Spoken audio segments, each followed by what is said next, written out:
Silakan. Siapa yang pernah ketemu saya sebelumnya? Oh, nggak bosen-bosennya kalian ini ngeliat saya. Siapa yang sudah membaca tentang kamu? Nangis bacanya? Enggak. Siapa tokoh favorit kalian di sana? Sri Ningsih. Siapa yang memfavoritkan zaman Zulkarnain? Oh. Yang memfavoritkan Hakan Karim? Udah meninggal orangnya. Kalian tidak memfavoritkan saya di situ.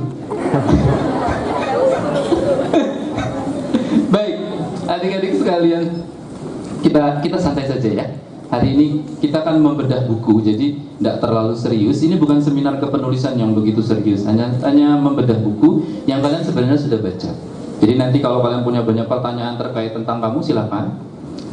Ada banyak pertanyaan tentang terkait dunia kepenulisan saya juga silakan. Ada pertanyaan terkait juga dengan film, karena saya juga sedang memfilmkan novel saya Daun yang Jatuh Tak Pernah Membenci Angin. Mau ikutan casting? Jadi daun gitu kan? Saya butuh banyak itu figuran di sana. Ya. Insya Allah 2017 akhir mungkin. Ataupun kalian ada yang bertanya tentang novel di luar itu juga boleh. Seperti misalnya ada yang bertanya, Bang Dere kapan Bintang rilis, juga boleh, silakan ya. Kan banyak juga pembaca serial Bumi Bulan Bintang Matahari di sini kan? Benar, benar ya. Itu panitia yang di luar banyak banget loh, ada sekitar 20-30. Kalau mau masuk saja ya. Panitia itu kadang kasihan, mereka kerja habis-habisan ya kan, tapi mereka nggak ikut acara kan, kasihan kan. Suruh masuk aja nggak apa-apa, nih banyak kursi kosong di depan nih kursi buat siapa sih, ini bagus banget. Baik, kita bahas tentang kamu adik-adik sekalian. Tentang kamu itu adalah novel ke-26, buku ke-26 yang saya terbitkan. Buku ke-15 di penerbit Republika. Kan penerbit saya itu ada 2, Gramedia Pustaka Utama 1, penerbit Republika ada 1. Karena novel itu bernuansakan settingnya religius, walaupun bukan religius sekali gitu ya. Nah, dengan serta-merta novel tentang kamu larinya diterbitkan oleh penerbit Republika. Kecuali kalau dia settingnya universal kayak hujan gitu ya. Udah baca hujan kan ya? Nah itu lebih cocok larinya ke penerbit Gramedia. Karena tentang kamu settingnya adalah religius, di dalamnya ada tentang pesantren dan seterusnya, maka saya terbitkan di penerbit Republika. Buku ke-15. Nah, kita flashback sebentar. Kenapa Bang Dere menulis novel tentang kamu? Saya berkali-kali menekankan ini dalam banyak acara saya, bahwa salah satu tanggung jawab penulis itu adalah memberikan alternatif bacaan yang banyak ke pembacanya. Keliru kalau kalian mikir penulis itu hanya menulis itu saja genrenya. Contoh misalnya, kalau dia sudah terbiasa nulis genre anak-anak lagi, besok anak-anak lagi, ini penulis nggak ada gaya lain apa gitu yang diceritain itu saja gitu ya. Atau dia menulis tentang apalah, saya nggak ngerti ya, karakter yang dibahasanya itu saja. Kalau saya memahaminya, salah satu tanggung jawab penulis memberikan alternatif bacaan yang lain. Nah, saya mikir, saya waktu itu kan sudah menerbitkan buku tentang sebelumnya kan saya menerbitkan buku Rindu itu tentang sejarah, sudah lancar. Terus saya menerbitkan buku juga sebelum tentang kamu, yaitu Matahari dan Bulan. Itu kan fantasi remaja. Sudah. Saya juga sudah menerbitkan Hujan itu juga nggak tahu masuk kategori apa ya, science fiction gitu kan ya. Sudah. Nah, di kepala saya muncul pemikiran, saya terbitin buku apa lagi yang tidak pernah saya tulis sebelumnya. Detektif gitu ya. Bisa kan detektif? Tapi masalahnya saya belum bisa nulis detektif. Kalau saya nulis detektif, nanti kalian baru setengah halaman, ini saya udah tahu pembunuhnya siapa gitu. Karena kan nggak asik kan. Atau horor gitu ya. Masalahnya saya juga belum siap menulis horor. Kan nggak asik kalian baca 10 halaman novel horor saya, bukannya takut malah nangis gitu kan ya. Ini Bang Dere lagi-lagi bikin novelnya nangis. Nah, yang terlintas di kepala saya waktu itu adalah tahun 2015, sebelum novel itu ditulis, saya pengen nulis novel autobiografi. Biografi. Kalau auto berarti menulis dirinya sendiri. Apa itu novel biografi? Biografi itu adalah novel tentang seseorang yang diceritakan dari dia lahir sampai dia meninggal. Nah, itulah yang disebut dengan novel biografi. Hanya saja Kalau novel biografi itu ditulis simple kayak novel sejarah gitu, kalian nggak mau baca kan? Sri Ningsih dilahirkan di sini, kemudian dia besar, ibunya menyebalkan dalam tanda kutip, ibu tirinya dan seterusnya dan seterusnya. Dia pindah ke London dan seterusnya. Kalian baca itu, kalian tutup, ini apaan sih novelnya gitu kan ya? Nah, saya mikir di kepala saya harus menemukan pendekatan yang berbeda ketika menulis biografi. Nah, biografi dalam hal ini adalah bukan kisah nyata, betulan. Bukan berarti saya tiba-tiba terinspirasi dengan misalnya karakter misalnya orang tuanya seseorang gitu ya, dijadikan novel, bukan. Di sini betul-betul biografi yang fiksi. Nah, 1 tahun sebelum novel tentang kamu ditulis, di kepala saya sudah melintas banyak sekali biografi tentang kamu, gitu banyak melintas. Lagi di atas pesawat gitu ya, bengong berangkat terbang Bandung Surabaya, di atas pesawat ngelihat awan-awan gitu ya, itu betul-betul kayak gitu loh, bukan kayak drama Korea, ini betulan. Jadi ngelihat keluar gitu, biografi. Naik kereta Bandung Jogja gitu, ngelihat hamparan sawah, biografi. Saya pengen nulis tentang orang yang meninggal, dia mewariskan harta yang begitu banyak. Lantas gimana dia cara mewariskannya? Biografi. Nanti malah jadi rebutan harta dong. Kan mikir kan di atas pesawatnya, nanti malah kayak sinetron dong jadinya kan, berantem gitu kan, itu harta saya, dan seterusnya.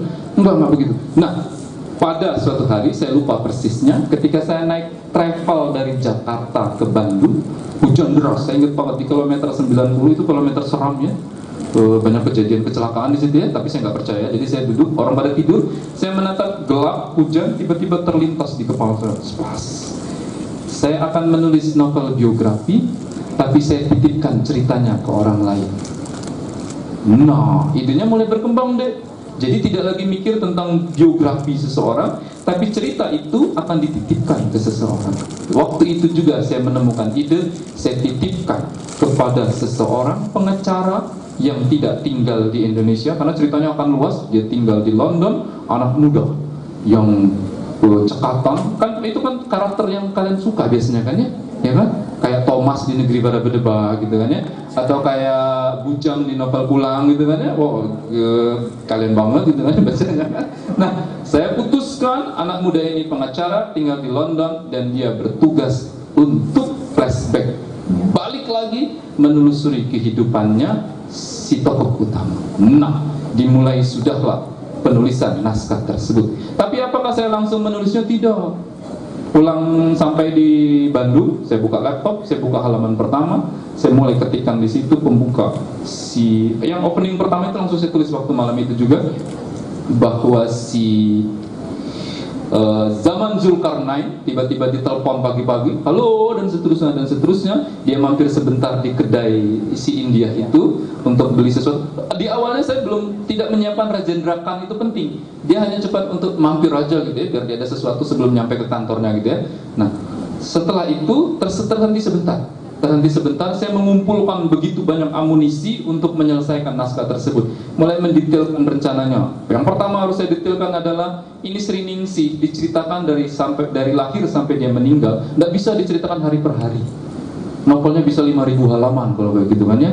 Nah, saya harus memutuskan, saya hanya akan menceritakan 5 fragmen penting saja.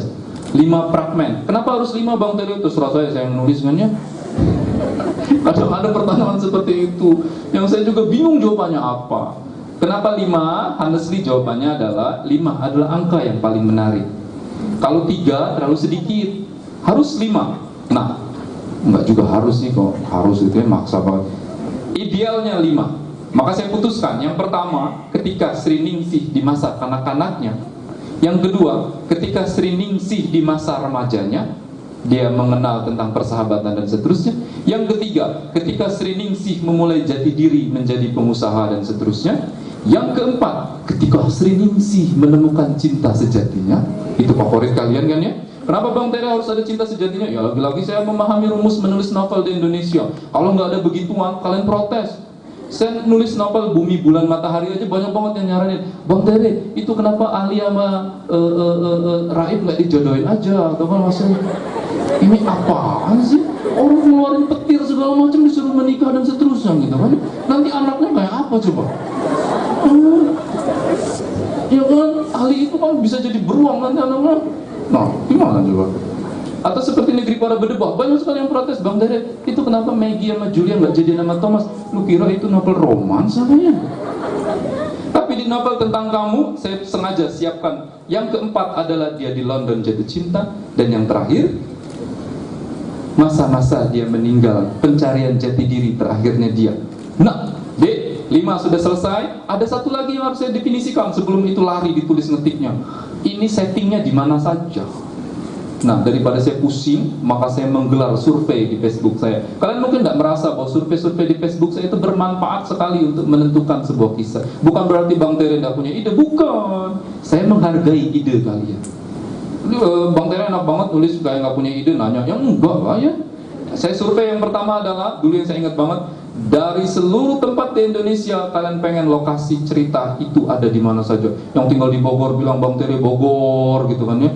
Yang tinggal di Jogja Bang Tere Jogja gitu kan ya. Saya baca banyak ribuan. Kalau survei saya baca biasanya, walaupun nggak saya baca detail, ada yang komentar Bang Tere di Sumbawa. Ada apa di Sumbawa? Saya cari tahu di Sumbawa ada apa. Di Sumbawa ada sebuah pulau yang menarik sekali, Pulau Bungin. Saya sudah tahu dari dulu-dulu tentang Pulau Bungin itu. Tapi ketika saya butuh setting tentang Sri Ningsih yang sangat eksotik, Pulau Bungin ketemu sekali tempatnya kan, maka dicomotlah Pulau Bungin. Ini nanti Sri Ningsih lahir di sini, bertemu dengan Ibu Tiri di sini, dan seterusnya dan seterusnya. Setting yang kedua ditentukan di mana? Di Surakarta. Kenapa di Surakarta? Karena saya sengaja memasukkan fragmen kejadian tahun 1965. Yang ketiga di mana? Di Jakarta. Jarang sekali ada cerita bersettingkan Jakarta di zaman lalu ketika Monas lagi dibangun. Yang keempat settingnya di mana? Di London. Itu hasil survei, betulan hasil survei. Saya sebenarnya waktu itu pengen naruhnya bukan di London, yang eksotis gitu, Istanbul gitu kan ya, atau di New York gitu ya. Tapi survei membuktikan kalian mau ceritanya di London. Baiklah, saya pilih di London. Dan yang terakhir, yang kelima, di Paris. Kenapa harus di Paris Bang Tere? Ya kalau udah di London satu, yang dekat itu kan Paris kan. Nggak mungkin Sri Ningsih naik perahu gitu malam-malam ke Afrika Selatan gitu, itu berlebihan kan. Jadi otomatis pasti dia pergi ke Paris. Waktu itu mungkin saya mau milih Amsterdam gitu ya. Enaknya nulis itu gitu nak. Terserah kita mau di mana naruhnya ya. Atau di Den Haag, atau yang lebih eksotis lagi di Swiss, atau kalau yang suka bola di Barcelona gitu ya, dia nonton pertandingan Barcelona lawan Madrid gitu kan ya. Tapi saya putuskan di Paris adalah tempat yang paling eksotis karena saya butuh penutup di situ. Ketika zaman Zulkarnain ketemu yang dia sukai di situ juga kan, keren kan ketemu di Paris. Nah, 5 fragmen cerita, 5 setting siap ditulis. Maka mulailah saya menulis naskah itu selembar demi selembar. Begitulah cara menulis, satu halaman demi satu halaman. Insya Allah, kalau kalian menulis betul-betul karena semangat tulus dan seterusnya, Allah akan menitipkan sesuatu di kepala kalian. Aku juga tidak ngerti kenapa tiba-tiba Rajendra Khan itu menjadi penting sekali. Pas nulis baru separuh saya mikir, oh iya ya, Rajendra Khan ini bisa saya simpan, nanti dia jadi pembocor rahasia ketika Sri Ningsih di London. Daripada saya menciptakan karakter yang baru kan. Nah, ada juga Guruta, apa namanya? Rindu, sorry. Ada juga yang Tuan Bajang dan seterusnya. Itu muncul sedemikian rupa di kepala, nanti berkelindan, saling sangkut menyangkut di cerita berikutnya. Nah, termasuk ketika surat buku diarinya Sri Ningsih. Itu juga ketika nulis muncul begitu saja idenya. Ini kan zaman Zulkarnain kan butuh pemicu agar dia mulai meneliti satu persatu. Tapi pemicunya nggak bisa terus terang benderang. Kalau dikasih tahu semua, zaman Zulkarnain ngapain lagi? Dia harus melakukan riset kan? Cuma dikasih sesuatu yang kecil sekali, buku diari. Maka dimuatlah buku diari 5 juz. Kenapa Sri Ningsih menggunakan kata juz? Wajar, dia tinggal di pesantren dulu Surakarta. Maka dia lebih suka menggunakan kata juz. Juz pertama adalah tentang kesabaran. Dia tulis di situ, apakah sabar punya batasnya? Kalian tahu jawabannya? Apakah sabar punya batasnya? Tidak ada batasnya kalau ditanyakan ke Sri Ningsih. Sri Ningsih itu bahkan rela malam-malam kan ngambil air gitu ya, disuruh Bang Tere itu menyiksa sekali Sri Ningsih. Ya nggak apa-apa, itulah namanya cerita, kadang hiperbolik gitu kan ya. Tapi Bang Tere itu tidak masuk akal. Yang bilang itu masuk akal siapa gitu kan ya. Jadi Novel fiksi itu fungsinya adalah menggugah kepala kalian. Karena fiksi itu semuanya fiksi. Ada orang yang baca novel Bidadari Surga, nangis berlinang air mata membaca cerita tentang Kak Laisa.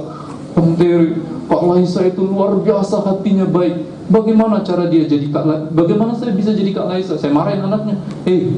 Bidadari Surga itu 1000 kebaikan di dalamnya kosong, fiksi semua. Kalah dengan satu kebaikan yang kamu lakukan di dunia nyata. Kamu baca Bidadari Surga, tiba-tiba terinspirasi, aku pengen jadi kakak yang baik. Nah, itu baru yang namanya nyata. Maka sama ketika saya membuat karakter Sri Ningsih di pembukanya di Pulau Bungin sedemikian rupa, poinnya adalah kalian tergugah. Ada yang anak kecil seperti ini ya, disuruh malam-malam tidur di luar mau, ketika dia tidur nangis dan seterusnya. Itu adalah adegan-adegan yang dibuat sedemikian rupa biar pembaca tergugah. Setelah itu diredupkan sebentar gitu ya, biar nggak terlalu sadis, dipindahkanlah Sri Ningsih ke Surakarta. Di Surakarta pertanyaannya adalah tentang persahabatan. Asik kan lihat Sri Ningsih belajar pakai mobil gitu ya, ketawa bacanya kan, dia nabrak dan seterusnya. Masuk ke kejadian G30 SPKI. Saya menulis bab itu sama sekali tanpa kebencian dengan siapapun. Saya hanya menuliskan realitas fakta yang terjadi. Betul, saya tidak membantah. Banyak sekali keluarga-keluarga yang dituduh PKI juga jadi korban. Tapi ketika saya menulis tentang kamu, saya memutuskan, saya menulis tentang penyerbuan di pesantren. Karena itu juga sering dibantah oleh orang hari ini. Nah, masuk ke bagian tersebut, mulai berdarah-darah lagi kan ya. Sri Ningsih yang merasa dialah yang mengkhianati siapa nama teman Lastri, dia yang mengkhianati Sulastri dan seterusnya. Itu kan gini, nulis novel itu dek, kamu harus naik turun. Jadi yang bacanya itu seperti habis menghela nafas baiklah. Kalau nulis tentang biografi harus begitu. Beda dengan nulis novel tentang action. Kalau seperti Negeri Para Bedebah atau Pulang, kamu harus nanjak terus gitu ya, sampai halaman terakhir, ngos-ngosan yang bacanya kan. Bang Terry, aku baca Pulang, Bang Terry ngos-ngosan bacanya. Salah siapa? Kenapa kamu gak berhenti kan? Kalau kamu mau berhenti kan selesai, gak ada yang nyuruh kamu baca. Nah, tapi kalau nulis tentang biografi, kamu harus menggunakan pendekatan naik turun, berdarah-darah. Baiklah, Sri Ningsih memutuskan pindah dari Surakarta, dia sampai ke Jakarta. Dimulai lagi episode baru, mulai dari dia menyadari bahwa dia ternyata sebenarnya dia nggak layak bekerja di kantor manapun. Udah pendek, gempal, hitam, terus mau jadi apa dia kan? Lulusan pesantren lagi. Nah, maka dia tiba-tiba dia punya pikiran, oh iya ya, kenapa nggak saya jadi penjual pedagang kaki lima? Apakah betul Bang Terry Sri Ningsih yang menciptakan pedagang kaki lima? Enggak. Itu fiksi deh, tapi menggunakan momentum sejarah waktu itu. Tidak ada yang tahu sama sekali sebenarnya siapa yang menciptakan gerobak dorong kaki lima itu, tidak ada. Sri Ningsih dipinjam seperti itu. Tapi nggak tahu 20-30 tahun lagi boleh jadi ada yang menulis sejarah itu. Ada sebuah literatur gitu tahun 2050 gitu ya, yang pernah menulis penemu itu adalah Sri Ningsih. Kan bisa begitu. Nah, selesai dia di Jakarta, lagi-lagi dia harus melepaskan sesuatu, dia pindah ke London. Kita tiba di bagian yang paling menarik di cerita ini, karena dari sinilah judul buku tersebut diciptakan. Honestly, waktu saya menulis bab tentang kamu, di kepala saya itu banyak sekali opsi-opsi alternatif yang ada. Sri Ningsih ini nanti ketemu siapa, jodohnya siapa, bagaimana nanti dia naksirnya gitu kan ya. Masalahnya, saya tidak mungkin bikinnya seperti novel alay gitu kan ya. Tiba-tiba kayak drama Korea gitu, menatap terpesona gitu. Terus jatuh bukunya, oh bukumu jatuh gitu kan ya. Enggak mungkin deh, itu jadi nggak seru jadinya. Atau Sri Ningsih dibuat terpesona dengan siapa? Nah, saya putuskan setelah saya timbang lama-lama, baiklah, yang pertama Sri Ningsih akan jadi sopir bus di London. Nah, sebelum nyampe ke sana, saya buru-buru ingat, saya harus tambahkan ceritanya. Tidak mungkin tiba-tiba Sri Ningsih mendadak jadi sopir bus. Maka sebelumnya saya buka di situ, Bapak Sri Ningsih punya perahu. Sejak kecil Sri Ningsih bisa mengemudikan perahu karena diajarin bapaknya. Ketika dia pindah ke Surakarta, dia belajar nyetir mobil. Kenapa Sri Ningsih pintar sekali nyetir mobil? Karena dia sudah pernah belajar nyetir perahu. Make sense kan? Ketika ada cerita itu sampai di London, kenapa dia jadi super bus? Karena dia pernah belajar nyetir di Surakarta, dan belajar bawa kontainer ketika di Jakarta. Nemukan ceritanya kan? Itu baru semua. Jadi saya sisipkan, dibongkar lagi bab sebelumnya. Ini harus saya siapkan bagian ini. Nah, bagaimana cara Sri Ningsih bertemu dengan seseorang itu? Mikir lama, baiklah. Dia sopir bus, kita bikin kejadiannya di bus. Ketika pada suatu hari ada penumpang yang menyebalkan sekali, lantas entah kenapa Hakan Karim menyaksikan peristiwa itu, tiba-tiba di kepala Hakan Karim kuc kutahe gitu. Maka dimulailah kejadian yang saya simpan rapat-rapat. Hakan Karim setiap hari datang pagi-pagi naik bus itu kan hanya untuk ketemu Sri Ningsih. Halo Sri Ningsih, datang lagi. Halo Sri Ningsih, datang lagi. Halo, itu saya sengaja sampai di bab yang sangat penting. Ketika ada yang bocorin rahasia, hei Sri Ningsih, Hakan Karim itu sebenarnya kantornya di sana, di Kaliurang. Lah, kenapa dia tiap hari ke selatan naik busku? Karena dia pengen ketemu sama kamu. Sampai dia parang ketrikis, dia bergegas lagi naik ke Kaliurang sana. Wow, beneran tak? Bener. Setahun penuh dia melakukan itu. Pembaca suka banget yang begituan kan ya. Tiba-tiba kalian baca langsung, wah merinding itu. Wah, cinta sejati sekali nih kalian. Menikahlah mereka. Hanya saja saya betul-betul minta maaf karena itu tentang warisan dan seterusnya, maka Hakan Karim harus meninggal, anak-anaknya akan meninggal. Kalau Hakan Karim masih hidup, anaknya masih hidup, nggak ada ceritanya. Nggak ada. Jadi meninggallah mereka, dan Sri Ningsih harus menyaksikan. Even kisah bahagia pun harus punya ending. Nah, terakhir ketika Sri Ningsih pindah ke Paris, bagian yang paling penting di Paris itu adalah bukan masalah Sri Ningsih happy menjadi guru menari. Bagian yang paling penting di Paris itu adalah Sri Ningsih melihat dunia. Itulah wasiat dari ibunya yang pengen Sri Ningsih besok lusa melihat seluruh dunia. Itulah kenapa keluarga Sri Ningsih itu pelaut. Karena biar nanti saya bisa masukin kalimat, oh ternyata Sri Ningsih, anak nelayan yang tinggal di Pulau Bungin itu sudah melaut bahkan ke benua-benua seberang. Bisa bikin kalimat itu kan? Beda kalau ternyata bapaknya pedagang kelontong itu gimana bikin kalimatnya? Wah, Sri Ningsih bapaknya pedagang kelontong, nggak nyambung mas gitu kan ya. Nah itu trik.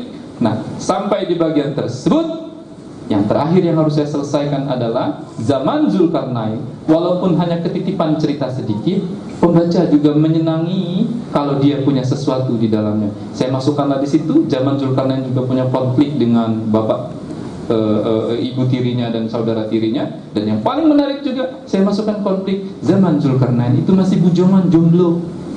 Oh, dia menemukan seseorang yang baik sekali, Aime, yang ada di panti asuhan Paris. Bang Tere, kenapa Aime harus ada di sana? Iya betul, karena kalau itu nenek-nenek atau orang tua nggak bisa jadi nama zaman kan? Ya kan? Ini strategi menulis sebenarnya. Atau kalau itu cowok juga nggak nyambung, tapi ketika dibiarkan di situ, Aime gadis yang baik sekali, sejak lulus dari sekolah suster keperawatan, dia sudah mengabdikan seluruh hidupnya untuk mengurus panti jompo. Wih, cocok banget sama zaman Zulkarnain. Beberapa pembaca saya yang sangat menyukai dua karakter itu banyak yang mengirimkan email ke saya. Bang Tere, Aime itu Islam atau bukan? Kan dia mau menikah sama zaman Zulkarnain. Aneh nanya begitu. Ih, anak ini penghayatan sekali gitu ya, Islam atau bukan. Jadi saya biar dia senang, saya balas, Aime itu Islam. Tapi Bang Tere, dia mau pakai kerudung Bang Tere di sana. Salah saya jawabnya, makanya insya Allah besok lusa dia pakai kerudung. Kerudungnya panjang atau enggak Bang Tere? Ah beneran loh, banyak pembaca itu yang pada maksa sekali karakternya. Kerudungnya nanti panjang atau pendek dan seterusnya. Aduh anak ini, Aime itu nggak ada orangnya. Ya terserah dia mau nanti gimana kan ya. Atau ada yang ingin Bang Tere, bikinlah tentang kamu kedua, tentang Aime dan zaman gitu kan. Gimana dong dia jadi menikah atau enggak? Emang lu pengen diundang ke Paris gitu kan? Menikahnya di mana? Di Bandung atau? Nah Dek, selesai sudah novel setebal 500 halaman tersebut ditulis, maka saya memutuskan judulnya apa? Tentang kamu. Bang Tere, sebenarnya judul aslinya apa? Sebenarnya saya nggak ada judul sama sekali awalnya. Kenapa memasukkan tentang kamu? Itu strategi namanya, strategi pemasaran. Coba kalau judulnya itu adalah zaman Zulkarnain, belum tentu selaku selara. Ini novel apa sih zaman Zulkarnain gitu kan ya? Atau novelnya tentang harta 1 triliun 1 miliar pound sterling.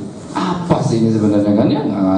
Nah itu, jadi saya cari judul tentang kamu. Itulah kenapa di dalamnya banyak tentang kamu, tentang kamu, tentang kamu. Nah, saat menulis novel tersebut, bagian yang tidak kalah pentingnya adalah memasukkan pemanis-pemanis cerita. Apa itu pemanis-pemanis cerita? Kejadian-kejadian kecil, detail-detail kecil yang boleh jadi sebenarnya tidak penting-penting amat dalam cerita, tapi ketika itu dimasukkan, itu menarik buat kalian yang baca. Salah satunya adalah sebenarnya Razendra itu untuk pemanis, tapi semakin kesini saya berubah pikiran, dia jadi penting sajalah, dia yang punya apartemen bapaknya dan seterusnya gitu kan ya. Terus kejadian-kejadian seperti dia punya teman baik di Pulbus, siapa namanya? Lucy itu pemanis sekali. Ketika ada orang yang baik sekali hatinya, lihat Sriningsih, aduh ini pisahnya habis dan seterusnya, nanti diusir, dideportasi, butuh pekerjaan, baiklah saya tampung. Sama pemilik poolnya siapa? Yang orang Polandia, itu juga pemanis. Nah, kan kalian suka dengan pemanis itu kan, ketika paling terakhir dia yang nutup ceritanya kan, tiba-tiba dia dapat cek gitu ya, senilai berapa ratus miliar. Enak banget hidupnya gitu kan ya. Dek, kalau kalian pengen hidupnya enak seperti dia, kenapa kalian tidak memulai menjadi baik seperti Lucy? Lucy itu simple, pemanis sekali dalam cerita, hanya karakter figuran. Tapi dengan kebaikan hati seperti itulah, maka besok lusa dia tiba-tiba dapat rezeki nomplok. Bukan dalam artian kita berharap dapat rezeki nomplok besok lusa, bukan deh. Tapi insya Allah, barang siapa yang berbuat baik, besok lusa akan dapat kebalasan kebaikan juga. Nah, itu pemanis. Kurang lebih itu yang ingin saya sampaikan terkait dengan novel tentang kamu. Saya sudah bahas dari A sampai Z. Satu lagi saya lupa. Kenapa namanya Sriningsih? Itu hasil survei. Pernah? Saya nanya dulu. Pernah kan? Nama Indonesia, siapa namanya? Sarah Bang Tere, karena nama dia Sarah gitu kan ya. Putri Bang Tere, karena nama dia Putri. Aisyah, Fatmawati dan seterusnya, Fatima, ada yang muncul Megawati Bang Tere gitu. Ini pasti iseng namanya. Saya serius. Ada yang muncul Raisa Bang Tere. Raisa, lu pikir jadi apa sebutan nama tradisional? Maka saya putuskan nama karakternya Sriningsih. Kurang lebih itu. Yuk Bang, kita mulai sesi tanya jawab dan sesi diskusi. Ya, terima kasih Bang Tere yang sudah menyampaikan latar belakang tentang novel ini. Ini sesi pertanyaannya hanya terbatas oleh waktu, jadi saya mohon untuk teman-teman di sini untuk menanyakan hal-hal yang kira-kira singkat, padat, dan jelas, karena banyak sekali yang ingin bertanya begitu ya. Oke, kita mulai dari yang ini dulu ya. Oke, berdiri, perkenalkan namanya, kemudian bisa bertanya Bang Tere, singkat ya Mas ya. Handphoneku ketinggalan di ruang tunggu nggak? Handphoneku nggak ada di ruang tunggu ya? Tolong diambil kalau ada ya. Di bawah Sriningsih. Kamu ini sering datang ke acara aku. Assalamualaikum. Waalaikumsalam warahmatullahi wabarakatuh. Nama saya Ambo. Ambo Ule? Ya. Nama saya Noberi Ambo. Kamu masih keturunannya Ambo Ule. Gimana kabar beliau sekarang? Alhamdulillah sehat. Gini Mas, ada satu pertanyaan yang bikin saya penasaran. Kenapa cover novel tentang kamu itu dua buah sepasang sepatu itu? Baik, nanti kita bahas ya. Oke, next, berikut. Silakan.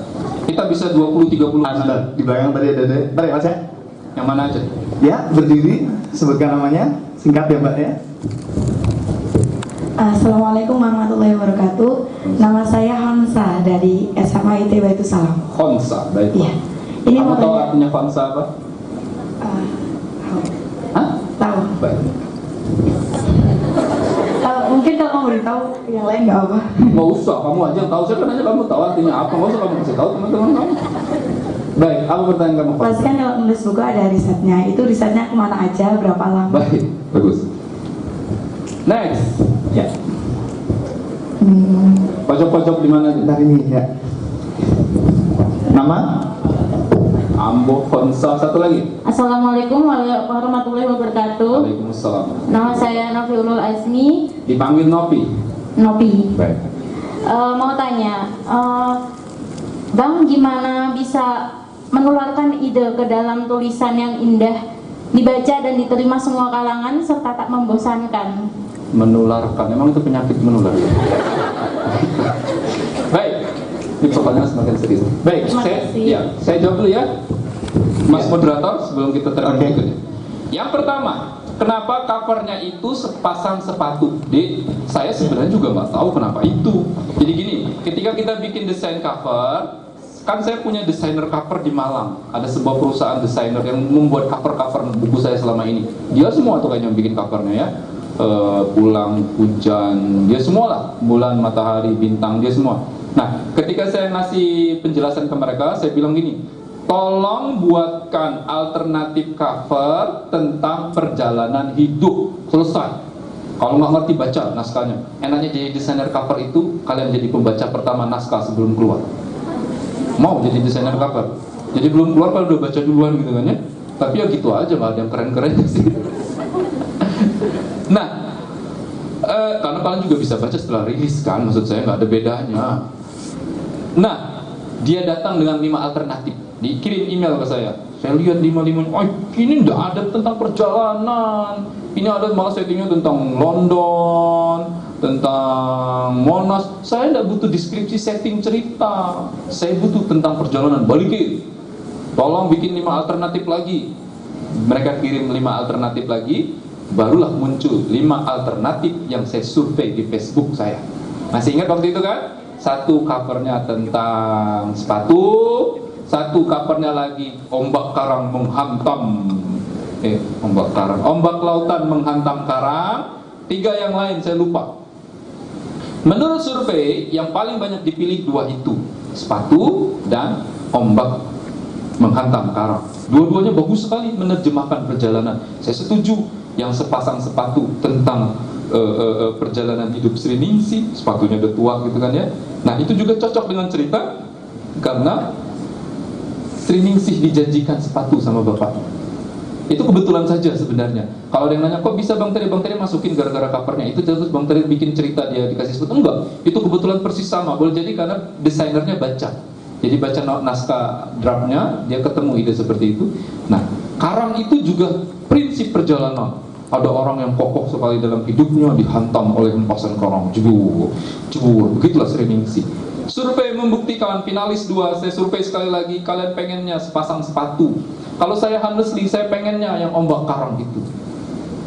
Kalau survei cover itu kadang memang kita berbeda selera.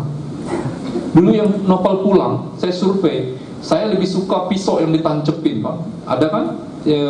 Surveinya 5 cover, salah satunya adalah pisau ditancepin di buku, di dinding atau di apa. Tapi kalian lebih suka cover yang sekarang, yang merekah, tiba-tiba ada matahari terbit di sana. Lagi-lagi saya mikir, ya udah saya nurut kalian saja lah. Banyak banget survei itu yang saya nurut kalian saja lah, ya sudah saya nurut. Apalagi yang novel Daun yang Jatuh Tak Pernah Membenci Angin, yang pohon gitu kan ya, saya nggak suka sekali lihatnya. Apaan sih ini? Tapi 75% sukanya itu. Masa saya melawan 3/4 kan? Jadi ya udahlah, itulah aja Mbak, terserah lah, ambil aja yang mereka mau dan seterusnya. Jarang sekali saya menggunakan hak veto saya, karena sebenarnya terserah saya kan. Mau surveinya hasilnya apa, kalau saya maunya itu, terus kenapa kalian? Nggak bisa marah kan? Jarang sekali tapi saya gunakan hak veto itu. Paling cuman pernah itu adalah yang novel Hujan. Novel Hujan dulu hasil surveinya adalah kalian lebih suka yang payung banyak warna-warni. Tapi saya veto, saya ambil pilihan kedua yang paling banyak Hujan, yang tulisannya luntur. Jadi itu ambo ceritanya, hasil survei, filosofinya adalah tentang perjalanan. Oke, sekarang Honsa. Riset. Honsa, aku tahu pertanyaan kamu itu tentang begini. Bang Terry, Anda menulis novel tentang kamu itu tentang Pulau Bungin. Bang Terry pernah ke sana, ke Pulau Bungin? Jawaban aku tidak pernah. Kok Bang Terry bisa membayangkan tentang pulau? Jadi begini deh. Saya ketika memutuskan Pulau Bungin itu sebagai setting lokasi tentang kamu, saat itu juga saya pengen berangkat ke Pulau Bungin. Naik pesawat, terbang, mendarat di Lombok, sampai di Lombok nanti charter mobil, sampailah saya ke Pulau Bungin. Hanya saja masalahnya itu percuma. Kenapa percuma? Saya butuh setting Pulau Bungin tahun 1940. Yang ada saat ini adalah Pulau Bungin tahun 2016. Gimana cara saya menyambungkan skenario itu dengan masa lalu yang seperti itu? Maka satu-satunya jalan adalah saya ngeduk foto-foto lama. Mulailah saya cari di Google. Lagi-lagi senjata saya Google. Kalau zaman dulu kalian harus ke perpustakaan, buka buku-buku. Kalau ketemu, kalau sekarang kan enak cari. Apa yang saya cari? Foto Pulau Bungin di masa lalu. Ada foto kapal besar Belanda merapat di Sumbawa, menaikkan kerbau ke atas kapal. Saya perhatiin lama-lama, gimana coba naikin kerbau ke atas kapal tahun itu? Belum ada loh dermaga loh, belum ada. Kalian kalau sekarang kan enak, dermaga langsung ke kapal terus diiring gitu kan, kerbaunya kan belum ada. Dulu yang terjadi adalah kapal di tengah laut, kerbaunya di pinggir pantai. Itu kerbau dinaikin ke perahu kecil ke arah sana, baru dari sana dinaikin pakai itu. Rumit sekali kan? Iya, kalau kerbaunya nurut, kalau kerbaunya loncat dari perahu kecil kan enak loh. Saya lama merhatiin, oh jadi begini. Saya perhatikan juga kapal-kapal besar merapat di Sumbawa dan seterusnya, dan juga saya perhatikan foto-foto Pulau Bungin yang paling terakhir ada tahun 70, 80, yang tahun 1940 nggak ada. Nah, dari foto-foto itu baru saya rekonstruksi konsep bagaimana situasi Pulau Bungin tahun 1940. Sempurna tepat? Enggak juga. Alhamdulillah adalah saya bisa ngakalinnya. Gimana ngakalinnya? Ketika saya tidak bisa akurat mendeskripsikan sebuah tempat, jangan banyak-banyak bahas nama tempatnya. Jangan sok tahu nanti di pojok sana ada rumah besar dan seterusnya begini gitu kan ya. Di pojok sana ada Pak Ujang namanya dan seterusnya. Karena kalau dibaca sama dia, orang di sana nggak ada ini Bang Tere sok tahu banget gitu kan ya. Jadi cara salah satunya adalah deskripsi secara besarnya saja. Menurut orang Pulau Bungin akurat. Saya jadi punya banyak saudara sekali di sana sekarang ya. Sekarang Terelie diangkat menjadi warga kehormatan Pulau Bungin. Karena saya menulis naskah tentang Pulau Bungin. Insya Allah bulan Maret saya mau ke sana, mungkin bulan sekarangnya mungkin akhir Maret, mungkin ketemu dengan orang-orang Pulau Bungin. Mereka sudah berkali-kali ngirim email minta saya datang dan seterusnya. Bang Teri itu pernah datang masih ke pulau kami gitu kan ya? Kok bisa? Belum pernah sih sebenarnya. Termasuk ketika riset di London dan di Paris. Bang Tere bagaimana mendeskripsikan yang Surakarta itu juga dari foto lama-lama, Jakarta juga dari foto-foto lama, tapi yang London dan Paris, bagaimana saya riset, saya nggak datang ke London dan Paris. Tapi Bang Tere bagaimana Anda mendeskripsikan kantornya zaman di sana? Gampang nak, kamu buka Google Map View Street, kamu taruh orang-orang kuning di sana kan, cemplung gitu kan, kamu bisa melihat sekitarnya, kayak kamu persis berada di situ sekarang. Jadi kayak gini nih, nanti gedungnya kantornya zaman seperti ini, dindingnya putih, jendelanya seperti ini, sama seperti panti asuhannya AMI, panti jompo, itu juga sama, taruh orang di situ, kamu bisa melihat sekeliling kamu. Nanti dia bentuknya seperti ini, dan seperti ini, dan seperti ini. Itu riset semua konsep, ya. Terus terakhir, Novi nanya, bagaimana menularkan ide cerita menjadi sesuatu detik. Saya tidak bisa jawab itu dengan penjelasan. Kamu hanya bisa menjawab pertanyaan itu dengan latihan. Sama persis ketika kamu nanya ke ibumu, ibu bagaimana bisa bikin sayur capcay yang enak. Kamu dengerin ibumu ceramah 5 jam mendeskripsikan tips-tips masak sayur capcay, nggak akan pernah bisa kamu bikin masaknya kalau kamu nggak lakukan masaknya. Jadi saran saya, bagi siapapun yang pengen menjadi penulis, kuncinya adalah di latihan. Novi, semakin sering kamu terlatih menulis, maka semakin tahu kamu cara menaklukkan pembaca kamu. Dulu waktu saya menulis Daun yang Jatuh Tak Pernah Membenci Angin, itu mungkin waktu itu masih di awal-awal kepenulisan saya banyak nggak paham trik sesuatu. Tapi setelah saya menulis Hujan, saya kadang realize sesuatu, oh iya ya, romantisme itu tidak harus ditunjukkan dengan percakapan. Kedekatan tokoh cowok dan cewek tidak harus ditunjukkan dengan janji-janji dan seterusnya. Ada banyak hal-hal kecil yang bisa membuat pembaca, oh ya Allah Cile, ini esok ini suka banget sama Lail gitu kan ya. Kan baca Hujan ada kan, ketika esok naik kereta gitu ya, terus dia ngejar busnya gitu kan ya. Itu saya sengaja. Terus esok gonceng Lail gitu ya, terus kamu semakin berat, bilang saja saya gendut dan seterusnya. Itu pendekatan yang menarik sekali menjelaskan kedekatan seseorang. Kan nggak mesti kayak harus drama Korea gitu kan yang terus terang semuanya gitu kan. Atau kayak ada yang nonton Utaran gitu kan ya. Mau kemana kamu gitu kan. Kan nggak mesti harus begitu kan ya. Jadi Novi, saran saya, semakin banyak kamu latihan, semakin ngerti kamu cara menyampaikan sesuatu. Tapi Bang Tere, saya apakah harus nulis novel? Enggak Novi, kamu bisa mulai dengan cerpen.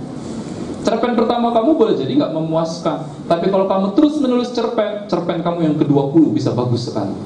Sebulan yang lalu saya ketemu dengan Pak Ahmad Tohari di Purwokerto. Dia cerita ke saya di depan peserta yang lain juga. Pak Ahmad Tohari bilang cerpen saya itu ditolak 19 kali oleh penerbit dan koran.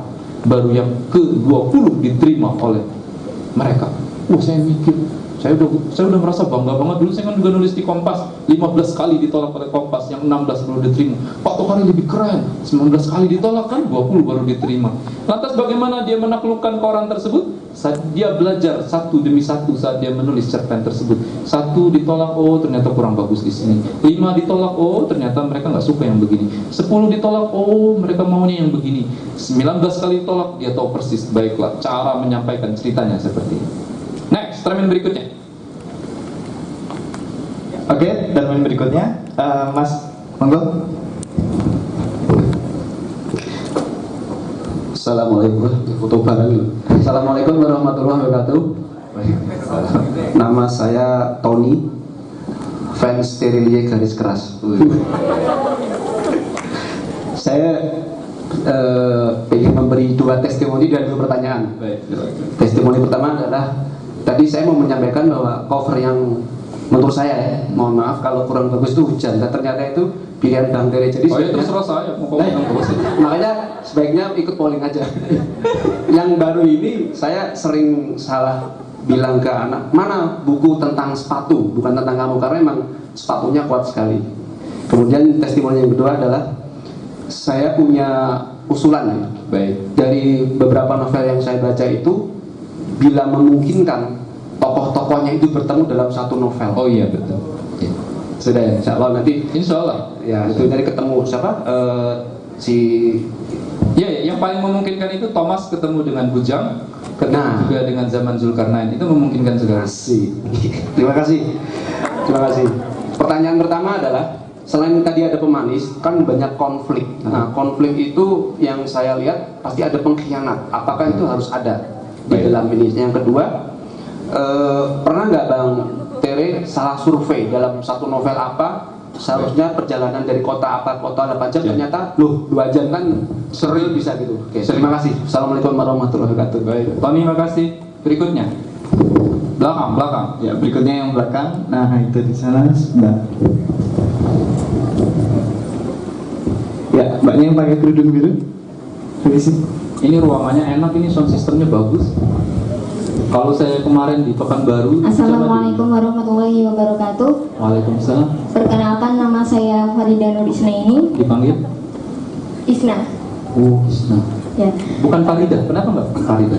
Nama panggilan di rumah saya Isna. Baik. Apa pertanyaan kamu, Isna? Saya mau tanya, kenapa dari kebanyakan dari novelnya Bang Tere itu isinya tentang nasihat kehidupan. Misalnya kita harus sabar, kita harus menerima, ikhlas dan sebagainya. Kamu maunya isinya tentang apa?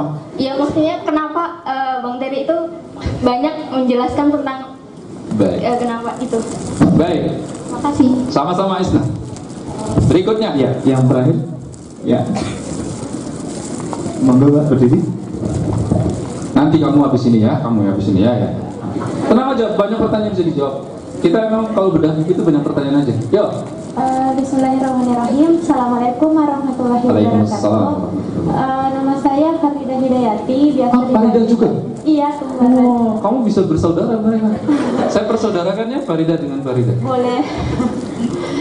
Pertanyaan saya, kan biasanya kalau kita banyak membaca itu gaya penulisan terkadang tanpa disadari itu akan berubah. Nah, Enggak apa-apa, Inyong juga dipengaruhi oleh penulis lain. ya kadang. Nah, pertanyaan saya, untuk mempertahankan ciri khas kita dalam penulisan tanpa terpengaruh Baik. oleh gaya yang lain gimana ya? Baik. Terima kasih.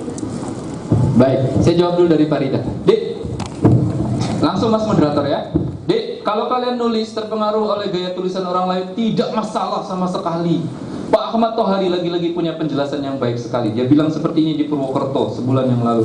Anak-anak sekalian, penulis itu sejatinya dibesarkan dari penulis-penulis sebelumnya. Kalau dia istilahnya di bawah telapak kaki penulis-penulis sebelumnya. Istilah kan Pak Ahmad Tohari kan biasanya terus terang sekali jelasinnya. Artinya apa? Saya sekarang penulis juga dipengaruhi oleh buku-buku yang saya baca sebelumnya. Salah satunya mungkin buku yang dikarang oleh Pak Ahmad Tohari, pengarang yang lain-lain lebih senior Sultan Takdir Ali Sahbana, pengarang yang lain seperti Pramudia dan seterusnya. Dari buku-buku itulah saya akhirnya menemukan gaya bahasa kepenulisan saya sendiri. Nah, poinnya Pak Rida adalah semakin sering kamu latihan, semakin sering kamu menulis, nanti gaya bahasa muncul sendiri. Orang akan langsung ngerti trademarknya. Oh, ini anak ini kalau nulis pasti begini. Terelie itu sebenarnya mau bukunya apapun tentang politik negeri para berdebat, tentang hujan, sebenarnya trademarknya sama saja kan?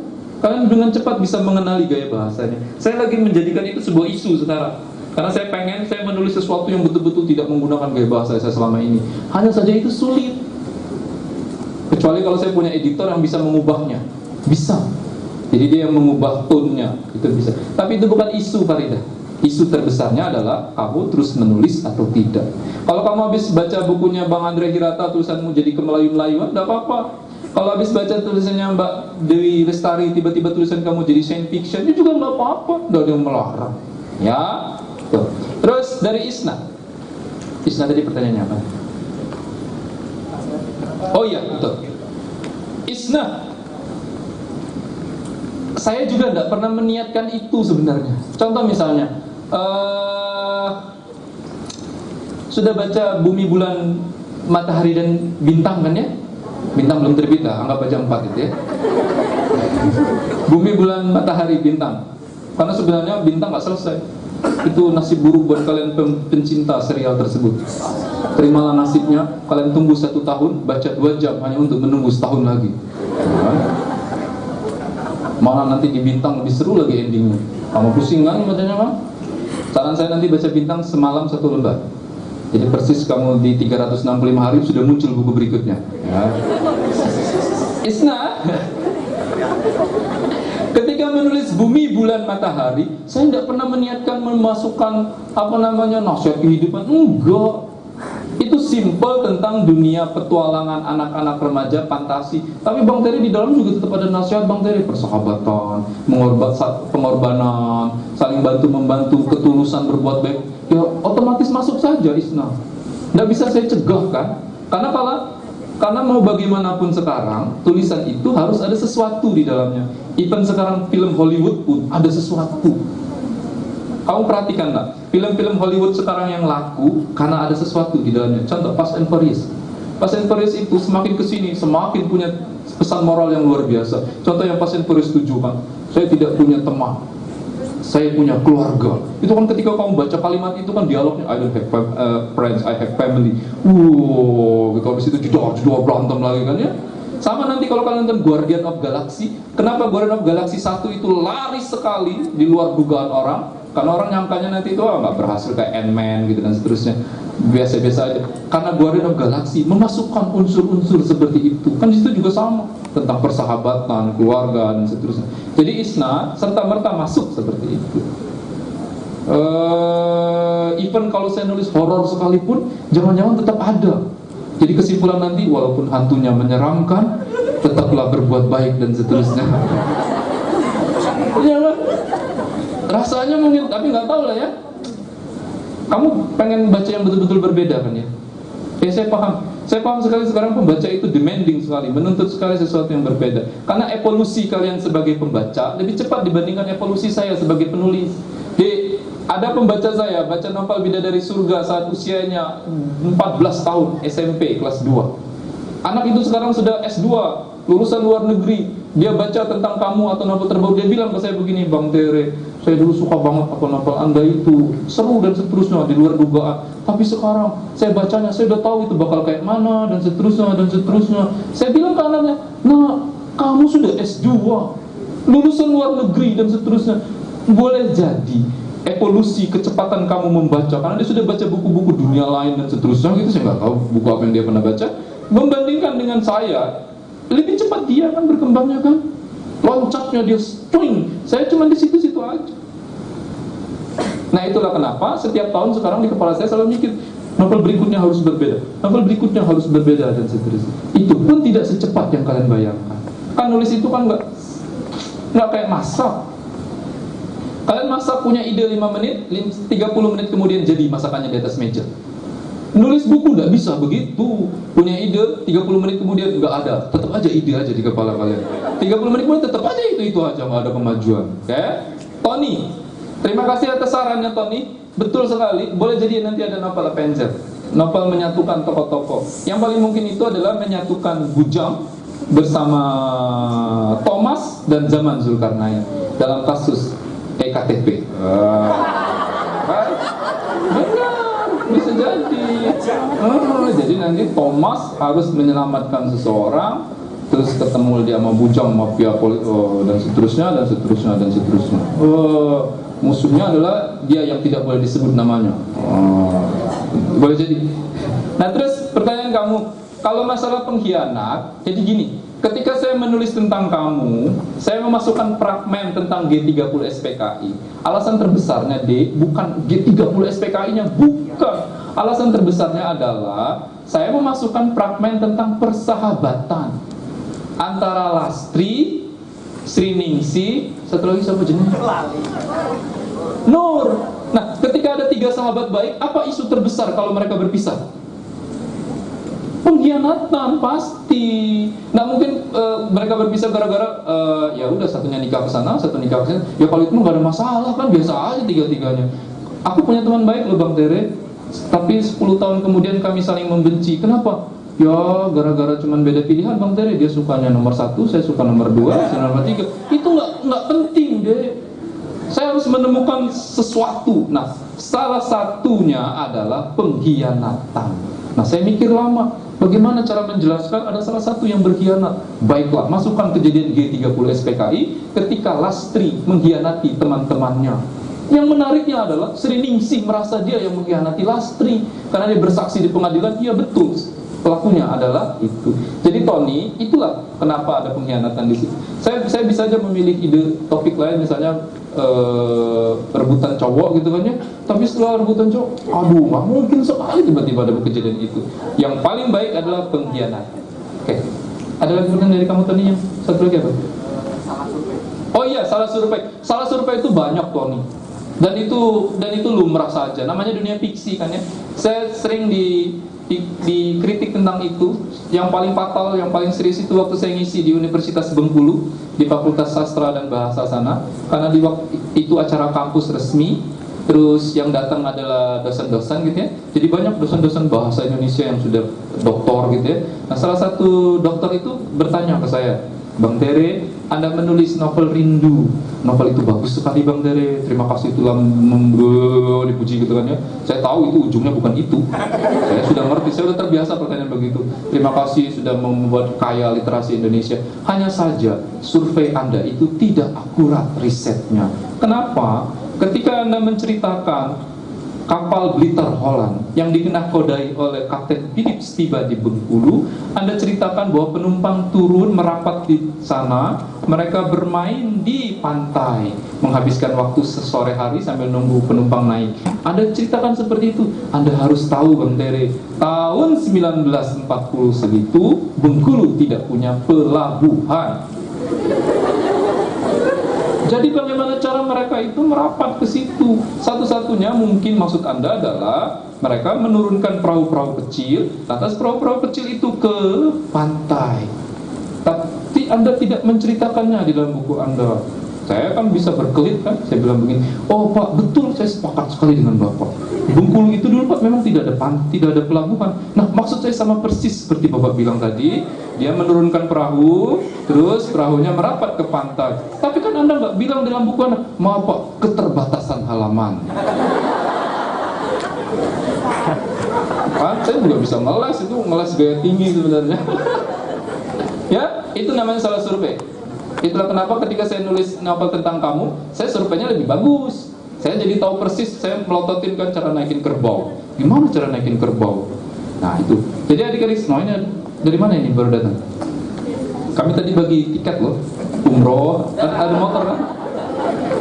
Ya, jadi poinnya itu, survei itu bisa salah. Terus kenapa? Namanya juga fiksi.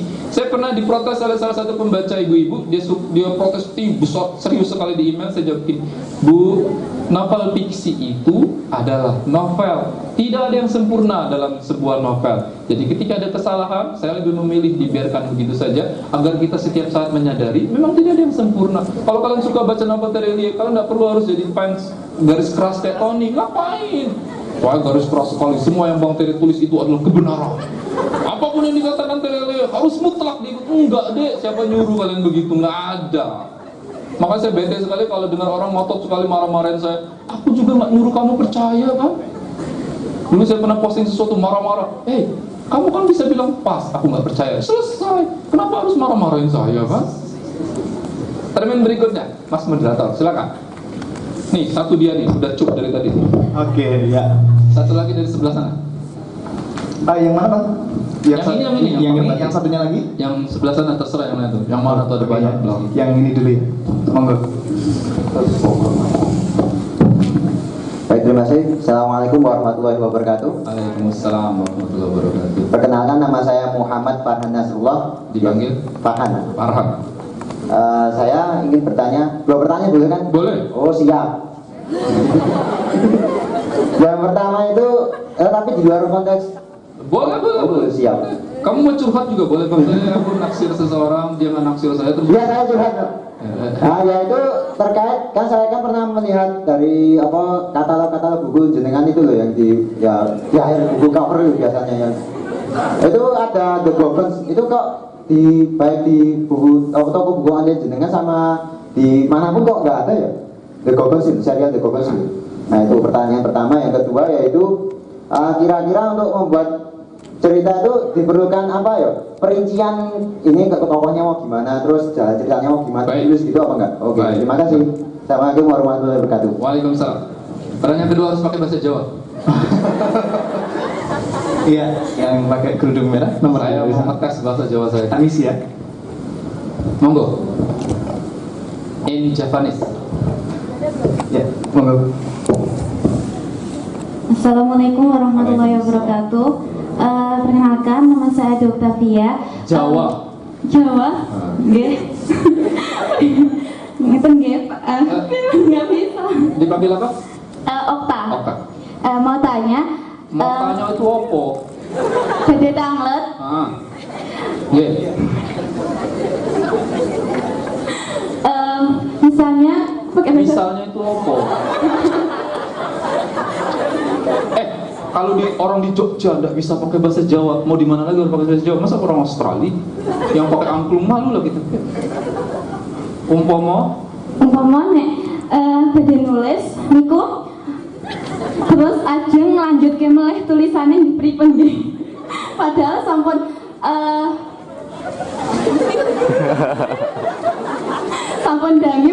sampun dangu mboten dibuka meleh. Mboten nuwun. Nggih. buatan ngertos opo. Satu lagi ya, Bang ya. Satu lagi. Iya. Pojok sana. Yang sebelah sana belum tuh. Ada yang mau nanya nggak mungkin dari sana? Ada itu udah macul tuh. Oh. Kerudung hitam. Iya, mau. Silakan berdiri. Assalamualaikum warahmatullahi wabarakatuh. Waalaikumsalam. Saya Lara dari Solo. Saya mau nanya, kan pada saat penulisan biasa ada permasalahan seperti ide menyambar, mood penulis yang buruk atau makin melemah. Nah, kira-kira cara mengatasi Makin melemah itu maksudnya. Halo. Baik. Waalaikumsalam. Saya jawab dulu dua pertanyaan yang dari sana, yang dari sana sama aja sebenarnya poinnya. Terus nanti bahkan kamu terakhir. Dik, kenapa Terelie itu bukunya banyak dan laku? Saya tidak tahu jawabannya, Dek, kenapa laku. Tapi kalau kenapa bukunya banyak, saya tahu jawabannya. Karena saya keras kepala. Apa itu keras kepala? Kamu paksakan menulisnya. Hari ini banyak sekali anak-anak yang bercita-cita jadi penulis. Pernah dia memaksakan hidupnya untuk jadi penulis? Enggak. Kebanyakan dari kalian ya, buka laptop mau jadi penulis 5 menit di depan laptop.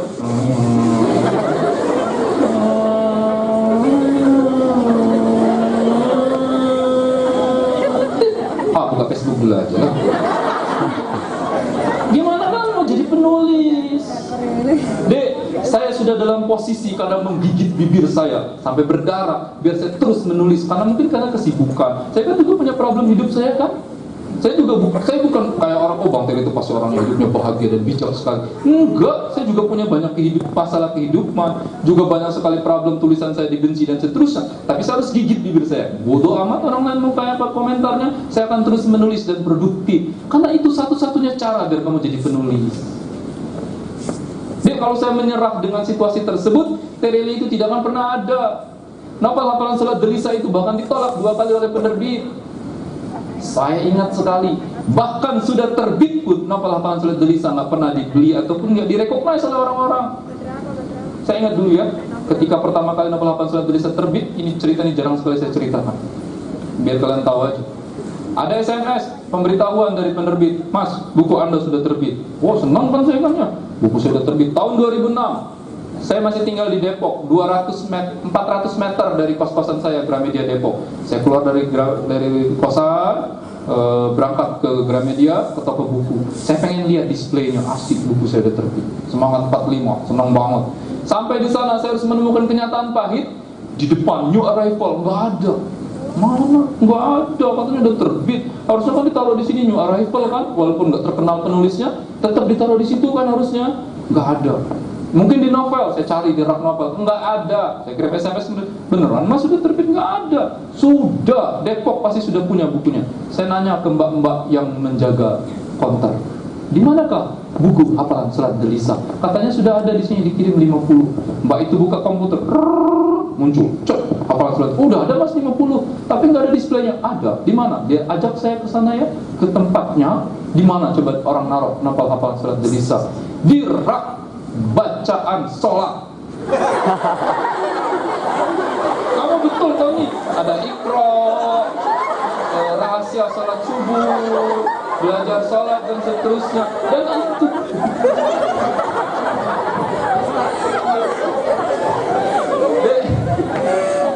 Dan itu belum puncak dari cerita kita. Puncak ceritanya adalah dengan kepala saya, telinga saya sendiri, ada calon pembaca pegang buku tersebut, lantas dia bilang seperti ini. Saya tahunya sholat itu sholat tahajud, sholat istikharah. Ini sholat Delisa, sholat apa sih? Ini bid'ah, dibilang bid'ah. Tahun 2006 coba kamu rasakan. Nah, kalau saya hanya mengikutkan perasaan saya, ya, saya berhenti nulis. Bahkan semakin kesini, walaupun saya sudah semakin banyak dikenal orang benci banget dengan saya, dimaki-maki dan seterusnya, diboikot. Saya pernah diboikot habis-habisan gara-gara dulu tentang politik, tentang banjir di Jakarta tahun berapa. Diboikot habis-habisan oleh salah satu yang kebetulan ada pembaca saya sebenarnya di partai itu. Dek, saya berhenti nulis, dibully oleh orang. Saya sudah jadi trending topik dibully orang hampir 3 kali. Saya berhenti menulis, tapi nyatanya saya tidak mau berhenti menulis. Kenapa? Karena saya sayang sekali dengan dunia kepenulisan saya. Hari ini saya lagi bertengkar dengan orang Dirjen Pajak. 2-3 tahun lagi boleh jadi masuk pengadilan. Karena penulis di Indonesia pajaknya paling tinggi, 30%. Kalian lebih baik jadi dokter, 15% pajak kalian. Dokter, artis, insinyur, 15% pajak kalian. Penulis buku pajaknya 30%. Lagi bertengkar sekarang.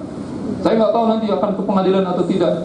Karena saya akan menjadi penulis pertama yang akan menggunakan pendekatan menurut versi saya. Jadi kalau mau bete, saya berkali-kali bilang di depan orang-orang itu, saya berhenti nulis aja lah, ngapain dan seterusnya. Lebih baik saya bikin aplikasi kan, di Google, Android Play dan seterusnya, itu ditransfer ke Singapura, sepersen pun nggak bayar pajak. Nggak ada yang bisa marah-marahin saya. Kan ditransfernya ke Singapura, dan saya bisa bikin aplikasi. Masalahnya apakah saya sayang atau tidak dengan dunia kepenulisan saya? Setiap kali saya pikir, merenung, termasuk tadi malam di hotel merenung, saya ini sebenarnya mau jadi terus penulis atau enggak sih?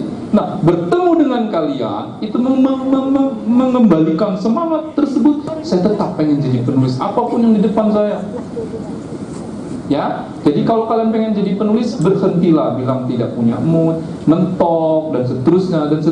Dilawan, dihadapi dengan motivasi terbaik yang kalian punya. Apa motivasinya? Carilah masing-masing.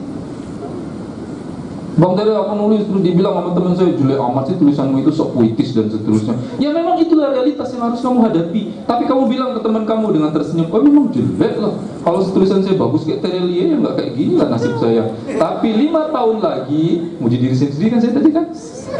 Tapi 5 tahun lagi saya bisa menulis lebih baik dibandingkan Terelie dan seterusnya dan seterusnya. Belajar, kamu lawan. Bang Tere, aku nerbitin 3 buku nggak laku. Saya dulu juga nerbitin 3 buku nggak laku sebelum hafalan surat dan lisan. Bang Tere, saya ngirim naskah tulisan ke koran nggak diterima, ditolak. Pak Ahmad Tohari 19 kali ditolak cerpen. Sekarang Pak Ahmad Tohari dalam posisi marahin editornya. Dulu dia ditolak, sekarang Pak Ahmad Tohari itu ya tiba-tiba dia cerita kemarin ketemu di sini. Dia ngirim cerpen panjang banget kan. Kalau ngirim Kompas ada syaratnya kan. Nulis itu maksimal berapa? Pak Ahmad Tohari enak aja lu ngatur-ngatur gua gitu. Itu serah gua nulis panjang banget bisa 1 halaman dikirim ke penerbit Kompas. Terus editornya nanya, Pak bisa dipendekin nggak? Pak Ahmad Tohari bilang begini, saya nggak mau mendekin, saya ambil itu naskah saya. Enak aja lu nyuruh saya pendek. Oh jangan Pak. Baik Pak, kami tulis apa adanya seperti Bapak tulis. Nah, kata Pak Ahmad Tohari, kita memang ketika di fase pertama baru jadi kucing. Apa itu kucing? Ngeong, itu kecil. Tapi kalau kamu sudah 10 tahun menulis terus tahan banting, kamu jadi singanya di situ. Ya, jadi perbaiki motivasi kamu juga sama pertanyaan kamu tadi. Insya Allah kamu akan jadi penulis. Nah, sekarang Farhan.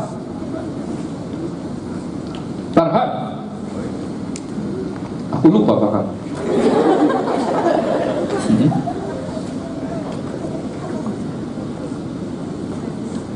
Apa? Masa kamu moderator aja nggak tahu pertanyaan? Pertanyaan gue gogot 1, terus yang kedua apa? Apa yang kedua? Kamu juga lupa pertanyaan kamu? Oh iya, ada detail ya. Prinsip. Yang pertama, The Gogon Series kenapa nggak ada di buku lagi? Karena itu novel pertama saya nggak laku. Jadi buku pertama yang saya terbitkan itu The Gogon Series judulnya. Itu nggak laku. Penerbitnya Gramedia Pustaka Utama. Nggak laku, berhenti total. Kenapa nggak dicetak ulang sekarang Bang Tere? Saya juga males nyetak ulangnya sekarang. Biarkan jadi prasasti aja lah ya. Banyak orang. Sekarang kalau saya cetak ulang, mungkin laku kan ya. Kan dunia penulisan itu penuh dengan seperti itu deh. Saya dulu punya novel Rembulan Tenggelam di Wajahmu. Saya kasih ke penerbit Republika. Kata penerbit Republika, waktu itu saya belum punya banyak novel, baru punya 3 novel. Devisa, Moga Bunda, Widadari. Dan itu pun belum terkenal, masih merangkak gitu ya. Saya kasih naskahnya ke penerbit bilang, mas, ini terlalu serius novelmu ini, pusing nanti pembaca kita bacanya, nggak laku dan seterusnya. Ya udah kalau bapak nggak menerbitkan kan. Terus 2-3 tahun berlalu, pembaca saya semakin banyak, buku saya semakin banyak, editornya aja mana? Mas, dulu Rembulan Tenggelam di Wajahmu kita terbitin ya mas. Bukannya bapak bilang itu terlalu serius pak? Enggak, sekarang nggak terlalu serius lagi.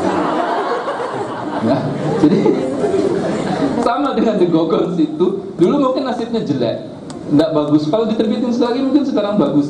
Karena itu sebenarnya tentang dunia anak muda. Nah, hanya saja itu dulu kan terbit 2005. Settingnya masih setting 2005. Apa yang terjadi tahun 2005? Friendster. Di situ masih Friendster. Kalian tahu Friendster nggak? Tahu.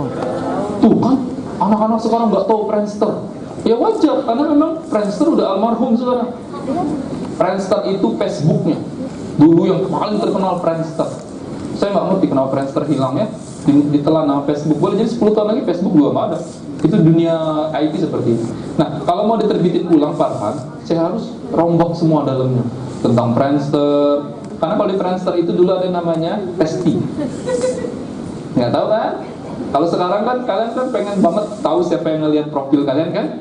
Siapa yang lihat profil saya view gitu kan ya? Dulu juga ada di Friendster. Tapi namanya adalah yang kayak gitu-gitu. Terus ada makhluk yang namanya Testi, muji orang gitu kan ya. Kalau udah ditesti sama gebetan itu senangnya minta ampun kan, wah gitu. Kalau sekarang kan kepo, stalking kan gitu kan ya. Nah itu kalau mau diterbitin lagi Farhan, banyak sekali yang harus dirombak. Tapi saya malas merombaknya, jadi biarkan saja jadi prasasti. Di mana saya nyarinya Bang Tere? Kamu cari, ada yang punya. Di dalam sesi-sesi tertentu ada yang bawa bukunya, biasanya minta buku saya ini. Fotokopi aja sama dia kalau kamu ketemu. Aku boleh fotokopi nggak gitu ya? Udah diizinkan nama saya. Boleh, fotokopi boleh. Fotokopi, kamu tempel di tiang listrik juga boleh di bawah. Kamu merusak pemandangan tapi mengganggu tiang listrik di rumahmu gitu kan, punyamu sendiri atau di mading. Apakah mau dirilis secara dulu pernah mau saya posting di Facebook saya jadi cerita bersambung. Tapi itu enggak selesai, baru berapa episode saya hentikan. Ya, oke. Terus yang kedua pertanyaan kamu, betul Farhan, kalau kamu mau nulis karakter, setting dan semuanya harus didetailkan sebelum ditulis, tapi tidak harus sangat detail. Nah, dulu kadang saya pakai framework kerangka karangan. Bagaimana bikin framework? Kamu tulis di 2-3 halaman. Ini nanti begini. Tapi sekarang semakin jarang saya menggunakannya. Tetap ada frameworknya, tapi di kepala. Jadi di kepala itu sudah ada bayangan saya.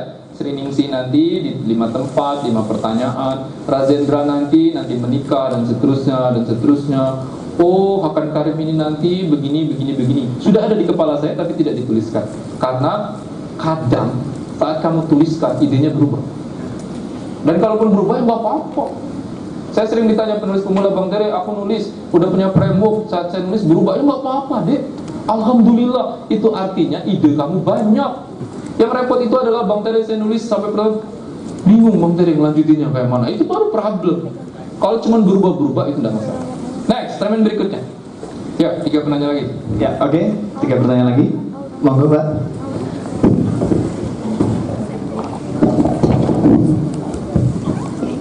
Assalamualaikum warahmatullahi wabarakatuh. Waalaikumsalam. Saya Rika dari Kalimantan Selatan. Kebetulan kuliah di sini. Oh.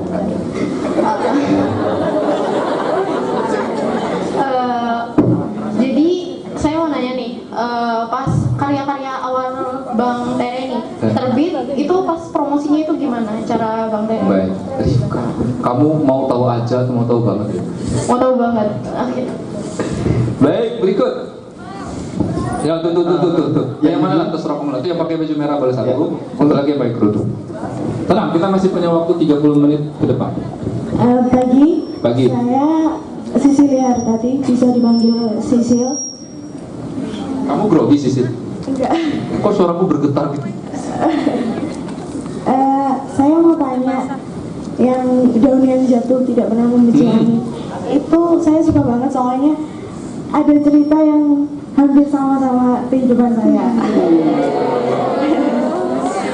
Itu bakalan dijadiin ada sequelnya atau enggak? Soalnya yang bagian terakhir itu kayak belum selesai. Udah selesai. Iya. Seperti belum selesai. Terima kasih. Baik, satu lagi. Nih. Ya, satu lagi dari mana tadi yang diminta Bang Tere? Silakan. Assalamualaikum warahmatullahi wabarakatuh. Waalaikumsalam. Perkenalkan, nama saya Eli Novianti. Saya mau bertanya. Yang pertama. Panggilanmu siapa? Eli. Yang pertama, sebelum jadi penulis, Bang Tere tuh dari kecil itu sudah dibangun dari keluarga suka menulis atau Bagaimana? emang dari Bang Tere sendiri? Sejak kapan suka menulis? Baik. Dan yang kedua, sebenarnya Apa sebenarnya?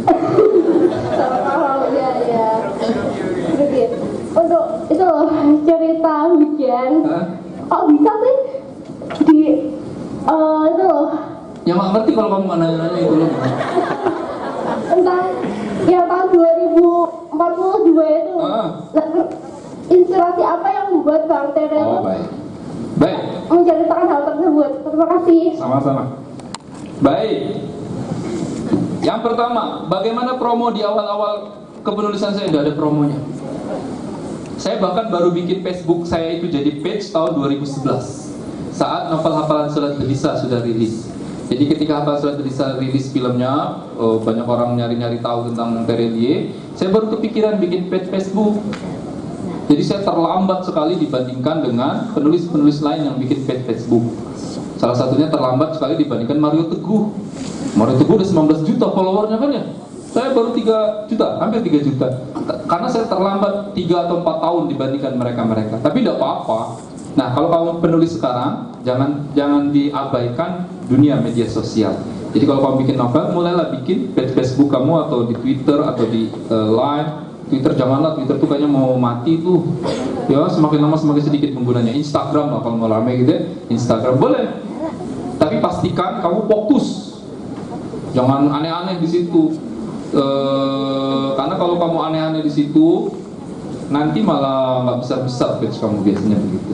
Nah, yang kedua mungkin promosi diadakan oleh penerbit, tapi zaman dulu dukungan penerbit terhadap penulis itu sangat minim. Dulu itu mana ada sih roadshow, diiklankan di koran kagak ada. Dulu ada novel diiklankan di televisi kagak ada. Nah, alhamdulillah 10 tahun berlalu, sekarang penerbit sudah sangat support terhadap dunia kepenulisan. Kalau sekarang kamu lumrah sekali ngelihat novel tiba-tiba diiklankan di koran, sering. Atau novel tiba-tiba dibuat roadshow, jadi penulisnya diajak keliling Indonesia, kayak ngerilis film gitu kan ya. Nah, itu. Generasi kalian sekarang kalau jadi penulis, insya Allah lebih enak dibandingkan saya dulu. Tapi saya dulu, alhamdulillah, lebih enak dibandingkan zamannya Pak Pramudia Anantatur atau Pak Ahmad Tohari. Karena zamannya Pak Ahmad Tohari dulu, buku itu lakunya cuma segitu-gitu aja. Kalau sekarang kan enak, kamu nyetak 10.000, kalau bagus, laku habis. Zaman dulu nyetak 3.000 laku udah merasa hebat sekali, wow gitu kan ya. Sekarang kan enak banget, toko buku banyak, walaupun di kota-kota besar, kota-kota kecil masih jarang. Tapi insya Allah semakin kesini kebutuhan atas buku semakin bagus. Oke ya. Terus pertanyaan kamu, Sisi, tentang Daun yang Jatuh Tak Pernah Membenci Amin. Jadi novel itu fiksi. Saya pernah ditanya sama pembaca yang ngotot sekali lewat email, Bang Terry, biasanya kadang saya jawab lucu-lucuan aja gitu ya, tapi entah kenapa saya pengen serius sekali jawabnya waktu itu. Dan salah saya sebenarnya kenapa saya jawab serius, jadi panjang kan. Bang Terry, apa yang dibisikkan oleh Danar kepada Tanyo? Email terkirim, saya baca. Anak ini nanya serius, baiklah. Nah, tidak ada yang dibisikkan oleh Danar ke Tania. Kalaupun ada, saya tidak tahu, karena novel itu fiksi, nggak ngerti. Email terkirim, dibalas lagi sama dia. Tapi kan Anda penulisnya, Bang Terry. Anda setidaknya tahu apa yang dibisikkan oleh dia dan seterusnya. Pokoknya menurut Anda apa yang dibisikkan? Balik lagi, saya balik lagi. Ya menurut saya tidak tahu. Saya hanya menuliskannya saja sampai di situ tamat. Ngotot berkali-kali bolak-balik sama sekali. Ini anak serius banget nanya-nanya. Nah, jadi maksud saya sistem novel itu sudah selesai. Betul ada novel pasangannya. Saya nggak akan menutupi fakta itu. Cinta dari Pohon Linden. Produser tahu itu ada novel tersebut. Saya nanti nunggu film Daun yang Jatuh Tak Pernah Membenci Amin. Kalau penontonnya 10 juta, mungkin saya tertarik nerbitin Cinta dari Pohon Linden. Kali ya. Tapi kalau penontonnya segitu-gitu aja, males. Karena gini, novel pasangannya itu dari sudut pandang Danar. Daun yang Jatuh itu 100% dari sisi Tania, cewek semua. Kamu tahu nggak bagaimana wanita itu memahami kisah seperti ini? Menurut dia semua, versi dia semua. Perasaan saya dia suka banget sama saya, perasaan saya pokoknya begini, perasaan saya begitu dan seterusnya. Dia kejam sekali dan seterusnya. Semua perasaan Tania di situ. Tapi ketika ada novel pasangannya dari Danar sudut pandangnya, beda. Karena cowok rasional. Kan? Menarik kan? Kenapa Bang Terry tidak terbitkan novel pasangannya? Alasan teknisnya adalah, itu nanti merusak imajinasi orang. Tapi lihat nanti lah, saya udah bilang ke produser, lihat nanti. Kalau film Daun yang Jatuh bagus penontonnya, kan lumayan kan royaltinya kan ya, lagi rame gitu kan ya. Tiba-tiba saya bilang pasangannya Daun yang Jatuh akan diterbitkan, pasti yang beli banyak kan? Lumayan kan? Tapi nggak tahu sih saya kalah atau tidak dengan alasan itu. Terus terakhir dari Eli ada 2 pertanyaan. Sejak kapan Bang Terry suka menulis? Sejak SD. Pertama kali saya menulis nama saya. Ini pertanyaan banyak sekali ditanyakan di mana-mana. Jadi kadang saya punya jawaban karang-karangan saya. Kau mau jawaban karang-karangan saya? Mau ya? Saya jawab biar keren. Keren tapi sudah ciptakan karangan. Waktu saya SD, saya menulis nama saya itu, nama asli saya Darwis kan? Darwis. Cuma 6 huruf. Namanya juga produksi generasi lama ya. Nama itu pendek sekali. Saya alhamdulillah 6 huruf. Teman saya ada cuma 4, Budi. Tapi alhamdulillah Budi cuma 4. Ada teman satu lagi namanya cuma 3 huruf, Ali. Wah. Kalau 2 belum, saya nggak pernah nemu teman saya namanya 2 huruf, ya. L dulu gitu. Nah, waktu saya SD, saya menulis nama saya itu D. A-nya saya balik. Saya dulu alay loh waktu SD. Ingat banget saya. A-nya saya piramida terbalik, R-nya saya balik, W-nya saya balik jadi M, I-nya jadi titiknya di bawah S. Darmis. Terus guru saya bilang Pak Bin namanya. Saya gunakan Pak Bin dalam serial Anak-anak Mama. Terus Pak Bin bilang begini, Darwis, namamu itu kebalik. M-nya itu harusnya W. Tapi Pak, I-nya saya taruh titiknya di bawah, Bapak tetap baca I kan? Iya, tapi ini kalau kamu balik jadi M. Artinya apa? Namamu bukan lagi Darwis, tapi Darmis. Satu huruf bisa mengubah seluruh arti Darwis. Saya termenung. Kelas 6, anak kelas 1 SD. Hiperbolik kan, nama juga cerita. Saya termenung. D, satu huruf bisa mengubah arti satu kata. Maka bayangkan bagaimana satu kalimat bisa mengubah arti kehidupan orang lain. Bayangkan satu cerita pendek bisa mengubah pembacanya. Bayangkan satu novel bisa mengubah kehidupan orang lain begitu banyak. Nah, saat itu saya memutuskan jadi penulis. Tapi itu bohong-bohongan aja sih. Tapi SD saya sudah mulai ngirim ke majalah Bobo. Cerita kecil yang puisi. Kan kalau kamu punya Bobo ada kan? Boleh tahu apa sih namanya? Tak disangka gitu ya. Puisi. Saya ngirim ke SD. Hanya saja waktu itu nggak dimuat sama Bobo. Jadi gimana dong saya mengklaimnya? Saya mulai dimuat oleh media massa ketika SMA di Lampung Pos, menulis kolom-kolom opini. Lampung Pos, Jogja Pos itu salah satu yang pertama menerima. Naik pangkat lulus kuliah mulai nulis di Kompas. 2005 saya mulai nulis novel. Nah itu. Terus inspirasi dari mana saja?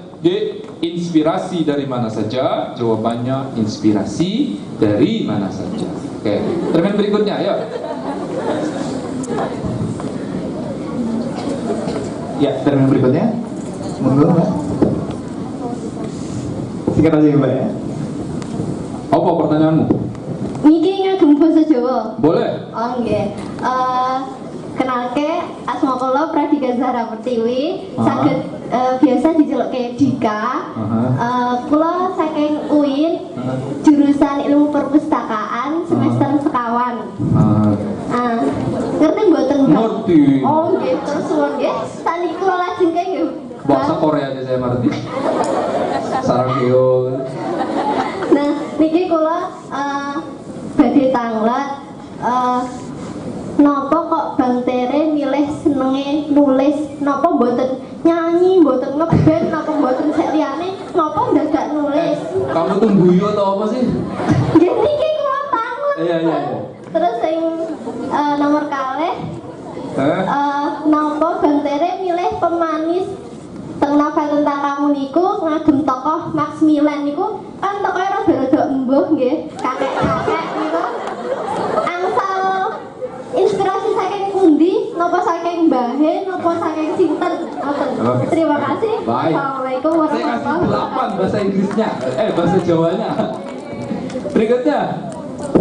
Ya, berikutnya. Nah, berdiri, Mbak. Kalian bisa bahasa Jawa kan? Pakai bahasa Indonesia aja, Mbak. Bahasa Indonesia aja, Pak. Nggak semua bisa pakai bahasa Jawa. Iya. Ada tadi yang melotot banget.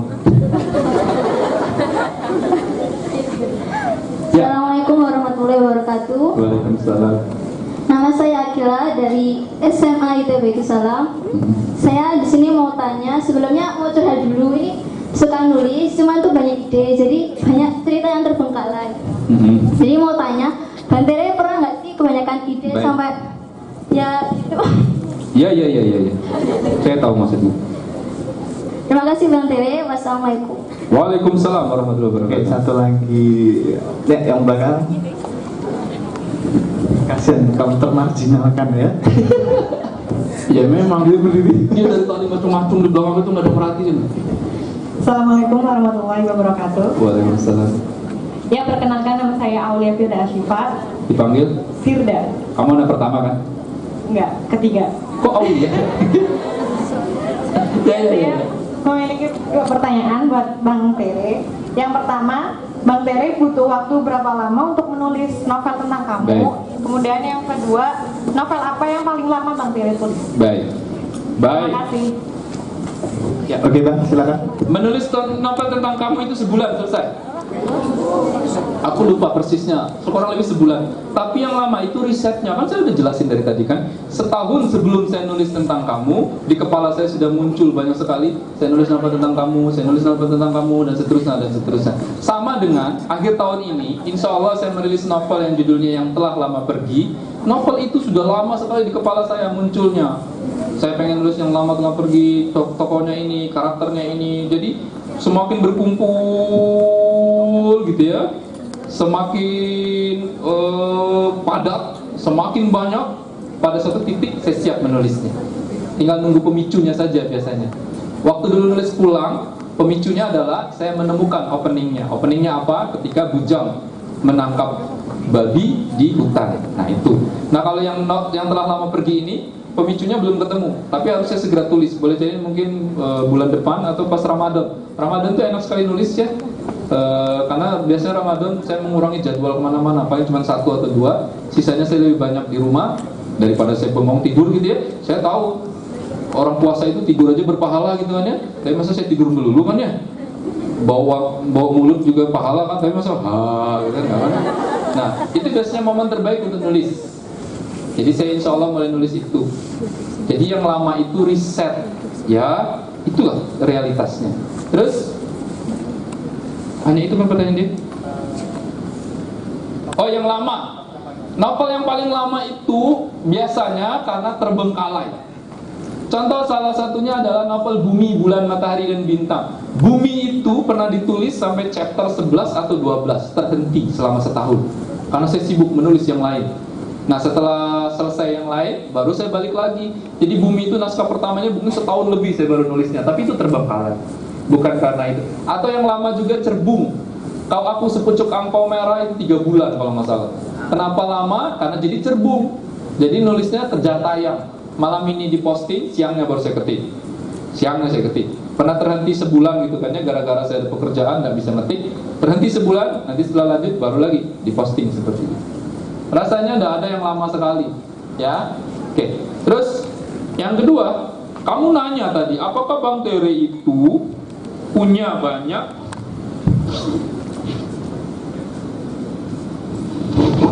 tulisan yang jadi bangkai tulisan? Ini laptop saya nih ya, banyak sekali bangkai tulisan di dalam. Apa itu bangkai tulisan Bang Tere?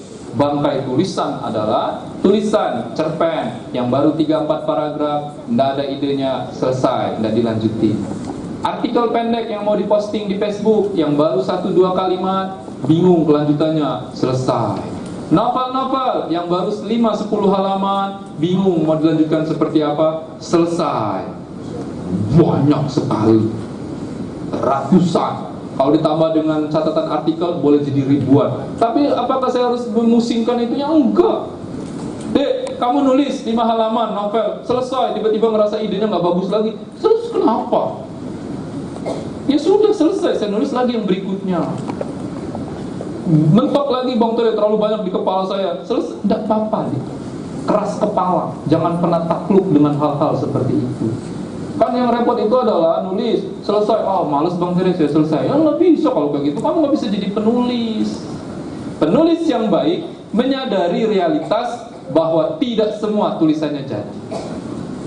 Terus satu lagi, nih pertanyaan kamu, kenapa Bang Tere itu nggak jadi penyanyi? Saya kalau boleh milih, saya mau jadi penyanyi. Enak loh jadi penyanyi itu. Penyanyi yang top gitu ya, bukan yang kayak Cowboy Junior, bukan. Yang kayak penyanyi legendaris gitu kan, yang kayak penyanyi-penyanyi klasik gitu ya. Kalau dia konser, satu stadion penuh gitu ya, nyanyi tentang perdamaian gitu kan ya, atau tentang cinta dunia, apa namanya, perdamaian, peace, dan seterusnya. Wah itu enak banget nyanyi. Ketika dia nyanyi, ketika gitar orang terharu gitu kan, tangannya gerak-gerak gitu ya, aku ngerti maksudnya. Masalahnya, saya tidak bisa jadi penyanyi. Sejak kecil, saya menyadari satu hal yang saya miliki itu adalah menulis. Kenapa? Karena di keluarga saya punya kebiasaan yang menarik sekali. Keluarga saya itu tinggal di pedalaman Sumatera. Sejak kecil kami dibiasakan untuk menyukai buku dan mendengar dongeng. Orang Melayu itu dongengnya kuat sekali. Jadi kalau orang tua dongeng gitu ya bisa berjam-jam, satu malam dengerin dia dongeng 1 jam sambil mijit. Jadi dia dipijit, dia dongeng. Nah, ditambah dengan baca buku, imajinasi saya jalan kan? Dek, kalau kamu suka baca buku, suka mendengar dongeng dan seterusnya sejak kecil, sebenarnya lompat sedikit untuk jadi penulis gampang sekali. Lompat sedikit saja, jadi penulis. Ya, kata kuncinya di suka baca buku, dengar dongeng dan seterusnya. Kalau sekarang boleh tambahkan suka nonton dan seterusnya, karena imajinasi kamu terbentuk. Hanya masalah didisiplinkan. Atau boleh jadi, dulu saya juga pengen bercita-cita jadi aktor. Ketika novel Hafalan Salat Derisa difilmkan, kan Reza Rahardian itu kan terkenal sekali kan jadinya. Saya dulu sebenarnya pengen saya aja yang meranin jadi abinya gitu kan. Abi gitu, ya. Sama cantik segel gitu kan. Tapi saya tahu diri lah ya. Kalau saya di situ di layar besar itu tampang saya di situ, kalian gil-gil gitu. Jangan ditonton. Masa saya main berpasangan dengan Nirina Zubir gitu ya? Atau Smith, siapa tuh pemerannya itu? Oh, kok kamu tahu Mike Lewis? Ingat dia Mike Lewis. Jadi saya memutuskan saya cukup jadi penulisnya saja. Sama seperti Daun yang Jatuh Tak Pernah Membenci Angin. Kita lagi casting sekarang. Ada beberapa pemain yang bagus sekali, insya Allah memerankan karakter-karakter itu. Danar itu menjadi pertanyaan yang sangat menarik. Siapa yang akan memerankan Danar dalam film Daun yang Jatuh Tak Pernah Membenci Angin? Sutradaranya belum dipinalkan.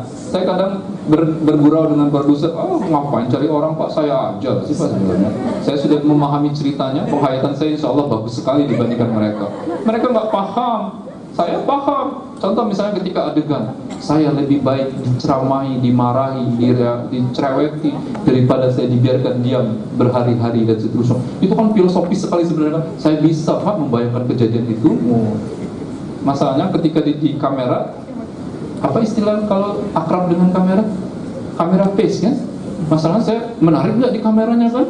Kalau jadi lucu kan nggak asik kan lihatnya kan ya?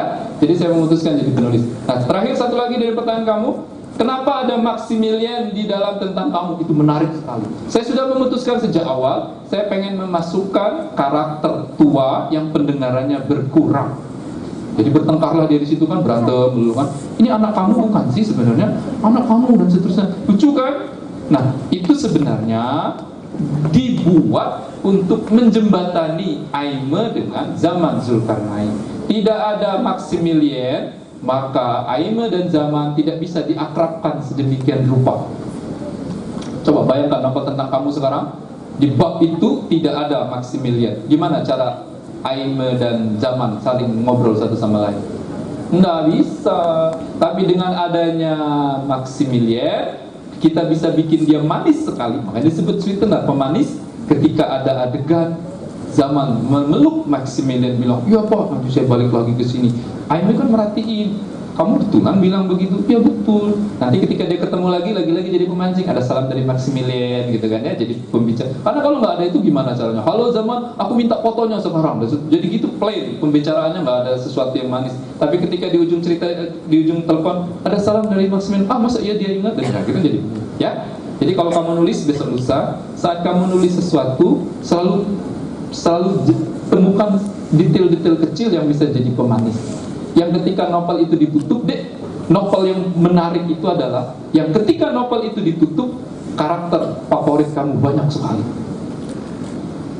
Sama kayak kalau kamu ngerilis album musik yang bagus adalah ada 12 lagu di sana, 12-12-nya jadi favorit semua orang. Dulu banyak penyanyi yang begitu. Dia ngerilis albumnya 12 lagu, 12-nya jadi hit semua. Kalau sekarang ngerilis 12-12-nya nggak ada yang hit sama sekali gitu kan. Nah sama dengan novel yang menarik adalah kamu tutup novel tersebut, kamu bisa favoritnya banyak banget. Aku suka banget lah sama Maximilian dan seterusnya. Aku suka banget dengan zaman Zulkarnain dan seterusnya dan seterusnya. Itu artinya semua karakter digarap sedemikian rupa. Next, termin terakhir, 3 penanya berikutnya. Oke, termin terakhir. Waduh, gue tambah banyak nih. Iya, kalau mau diikutin gak pulang. Bang, isi kolam dulu bang, pilih yang mana bang? Kayak saya yang ini, dia dari tadi nunjuk dulu. Yang mana bang? Oh ini ya, oke. Wah, beruntung mbak. Ya, pelan-pelan aja, nggak usah grogi. Ya, monggo. Kalau tadi pakai bahasa Jawa sama bahasa Indonesia, boleh pakai bahasa Arab? Wow, anak-anak ini, anak antum. Pakai Indonesia saja. Oh iya, udah pakai bahasa Indonesia. Arab juga nggak apa-apa, tapi saya jawabannya nggak ngerti. Astagfirullah. Kamu ngerti? Assalamualaikum warahmatullahi wabarakatuh. Perkenalkan, nama saya Heni Aliana. Dipanggil Heni. Heni. Baik, apa pertanyaan kamu Heni? Ya, pertanyaan si Meraja Bang. Kapan Bang Tere biasanya nulis? Itu punya waktu tertentu atau setiap senggang waktu langsung? Baik. Ya, terima kasih. Dua lagi. Ya, oke. Mana Bang? Yang mana? Terserah. Yang mana aja? Itu kerudung abu-abu. Di posisi yang belum pernah kamu datangi. Ya, yang termarginal kan. Ya. Apa pertanyaanmu? Namamu siapa? Assalamualaikum warahmatullahi wabarakatuh. Nama saya Deva dari Tasikmalaya. Baik. Kamu kuliah di sini siapa? Masih SMA Oh, baik. dari Tasik. SMA-mu di mana? Di Tasik. Ngapain kamu kesini? Baik, apa pertanyaan siapa? Kalau bisa. Bagaimana Bang Tere menyikapi salah satu quotes yang berbunyi, jika jurnalisme dibungkam, sastra harus bicara. Makasih, itu aja sih. Baik. Jurnalisme dibungkam? Enggak ada, kita nggak pernah membungkam jurnalisme. Di Indonesia itu malah bablas jurnalismenya kan ya. Terakhir. Ya, yang kerudung hitam. Monggo. Gak ada begini. Habis ini kita ada sesi book signing ya. Kalian nanti antri satu persatu, boleh minta tanda tangan atas koleksi buku-buku kalian. Bawa semua juga boleh, saya tanda tangan semua. Assalamualaikum warahmatullahi wabarakatuh. Waalaikumsalam. Saya Eka Nurwijaringki, biasa dipanggil Eka, aslinya dari Papua. Papuanya di mana? Nabire. Oh, Nabire. Saya mau nanya, di buku yang Rindu itu banyak bahasa Belandanya itu, gimana tipsnya kakak biar bisa memperkaya vokal itu? Baik. Bahasanya itu. Baik. Baik. Waalaikumsalam warahmatullahi wabarakatuh. Baik. Penanya pertama. Apa pertanyaan? Lupa. Ya dari waktu Heni, zaman sekarang Heni nulis itu enak. Kenapa enak? Dek, kamu sekarang nulis kan pakai laptop rata-rata kan? Ya kan? Laptop kamu itu bisa dibawa kemana saja. Ini laptop saya ini tidak pernah berpisah dari saya sejak saya beli. Jadi saya beli, langsung masuk tas, langsung kemana-mana ikut ke saya. Ke Papua ikut, ke Jawa ikut, ke Kalimantan ikut, ke Sumatera ikut, semua ikut. Ke luar negeri ikut, dan seterusnya ikut. Artinya apa? Misal kemarin saya naik kereta dari Bandung Jogja, buka laptop, kamu bisa ngetik. Di atas pesawat flight 2 jam, buka laptop, kamu bisa ngetik. Nunggu penerbangan 2 jam, delay 3 jam, daripada saya marah-marah, ikut yang lain ngamuk-ngamuk, itu mending saya ngetik. Hujan, nggak bisa kemana-mana, kamu bisa ngetik. Di hotel, kamu bisa ngetik. Maka artinya Heni sekarang itu nulis enak banget. Beda waktu tahun 95 ketika pertama kali saya nulis untuk koran. Dek, dulu kalau nulis saya pakai mesin tik. Aku nggak pernah ngelihat penulis kayak Pak Ahmad Tohari kemana-mana bawa mesin tik. Aku penulis terkenal loh. Bawa mesin tik gitu mana? Terus di taman buka mesin tik. Nggak ada. Remi Silado, Pramudia nggak ada. Dulu orang ngetik harus di kamarnya atau di rumahnya. Artinya Heni sekarang itu jadi penulis enak. Saya tidak ada waktu favorit. Kapan saya bisa nulis? Kapanpun ketika saya pengen nulis. Laptop saya ada di sini. Ya Heni, kapan waktu favoritnya? Kalau waktu favoritnya boleh jadi kadang habis sholat maghrib santai, habis sholat isya santai, bisa nulis. Atau mungkin pagi-pagi bisa nulis kalau lagi senggang. Tapi tidak ada satupun yang spesifik waktu favoritnya.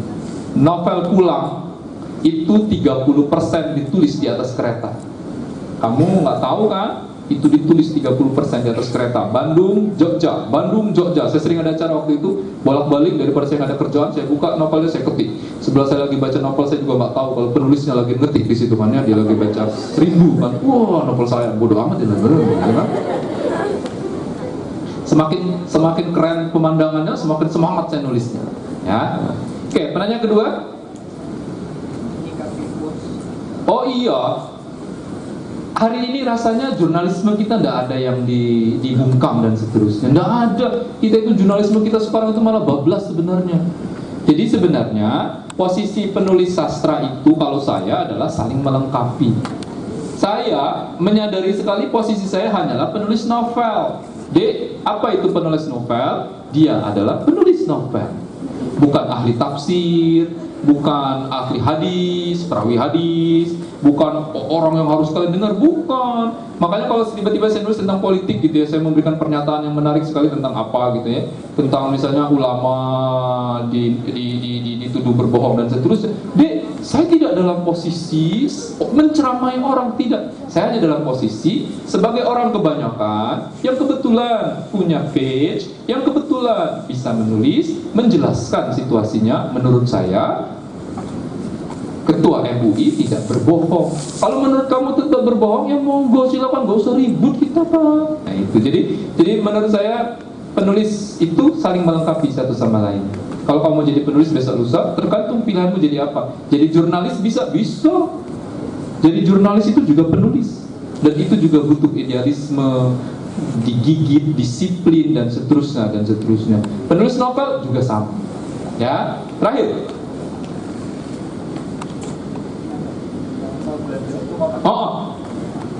Memasukkan bahasa Belanda itu hobi lama. Kamu kalau pernah baca novel-novel lama saya, sebelum di Rindu, itu juga pernah ada di serial Anak-anak Mama. Nah, buat yang sudah pernah baca serial Anak-anak Mama, ada karakter namanya Wak Yati. Wak Yati itu pintar sekali bahasa Belanda. Jadi ketika dia ngomong sama ponakan-ponakannya, kadang nggak sengaja keluar bahasa Belandanya. Bang Tere, bagaimana Anda mencari bahasa Belanda? Gampang, karena kalimatnya yang pendek-pendek. Saya tidak pernah memasukkan kalimat asing dalam kalimat yang panjang. Saya memasukkan itu biasanya sebagai pemanis saja, biar yang baca itu ngerasa, oh ini betulan, ini Belandanya ada gitu kan ya. Saya kalau mau betulan niat, kamu bikin tulisnya dalam bahasa Belanda, di bawahnya dikasih terjemahannya. Jadi ada note-nya kan, footnote. Tapi saya bikin begitu capek, pembaca saya nanti nyala atas bawah. Jadi saya hanya tulis kalimat yang tidak diterjemahkan pun kamu ngerti maksudnya. Biasanya begitu. Hanya pemanis saja. Misal contoh seperti Kapten Philips, kan aneh kalau dia nggak pernah ngomong bahasa Belanda kan, karena dia dibilang orang Belanda. Atau Sepp Lars gitu ya, di Rindu kalau dia ngomong pakai bahasa Belanda, aneh saja rasanya. Nah itu, apakah Bang Tere bisa bahasa Belanda? Aku nggak ngerti-ngerti amat bahasa Belanda ya, bukan keahlian saya bahasa Belanda ya. Oke, adik-adik sekalian, kurang lebih sudah semua saya bahas A sampai Z. Saya minta maaf jika ada banyak yang tidak sempat bertanya.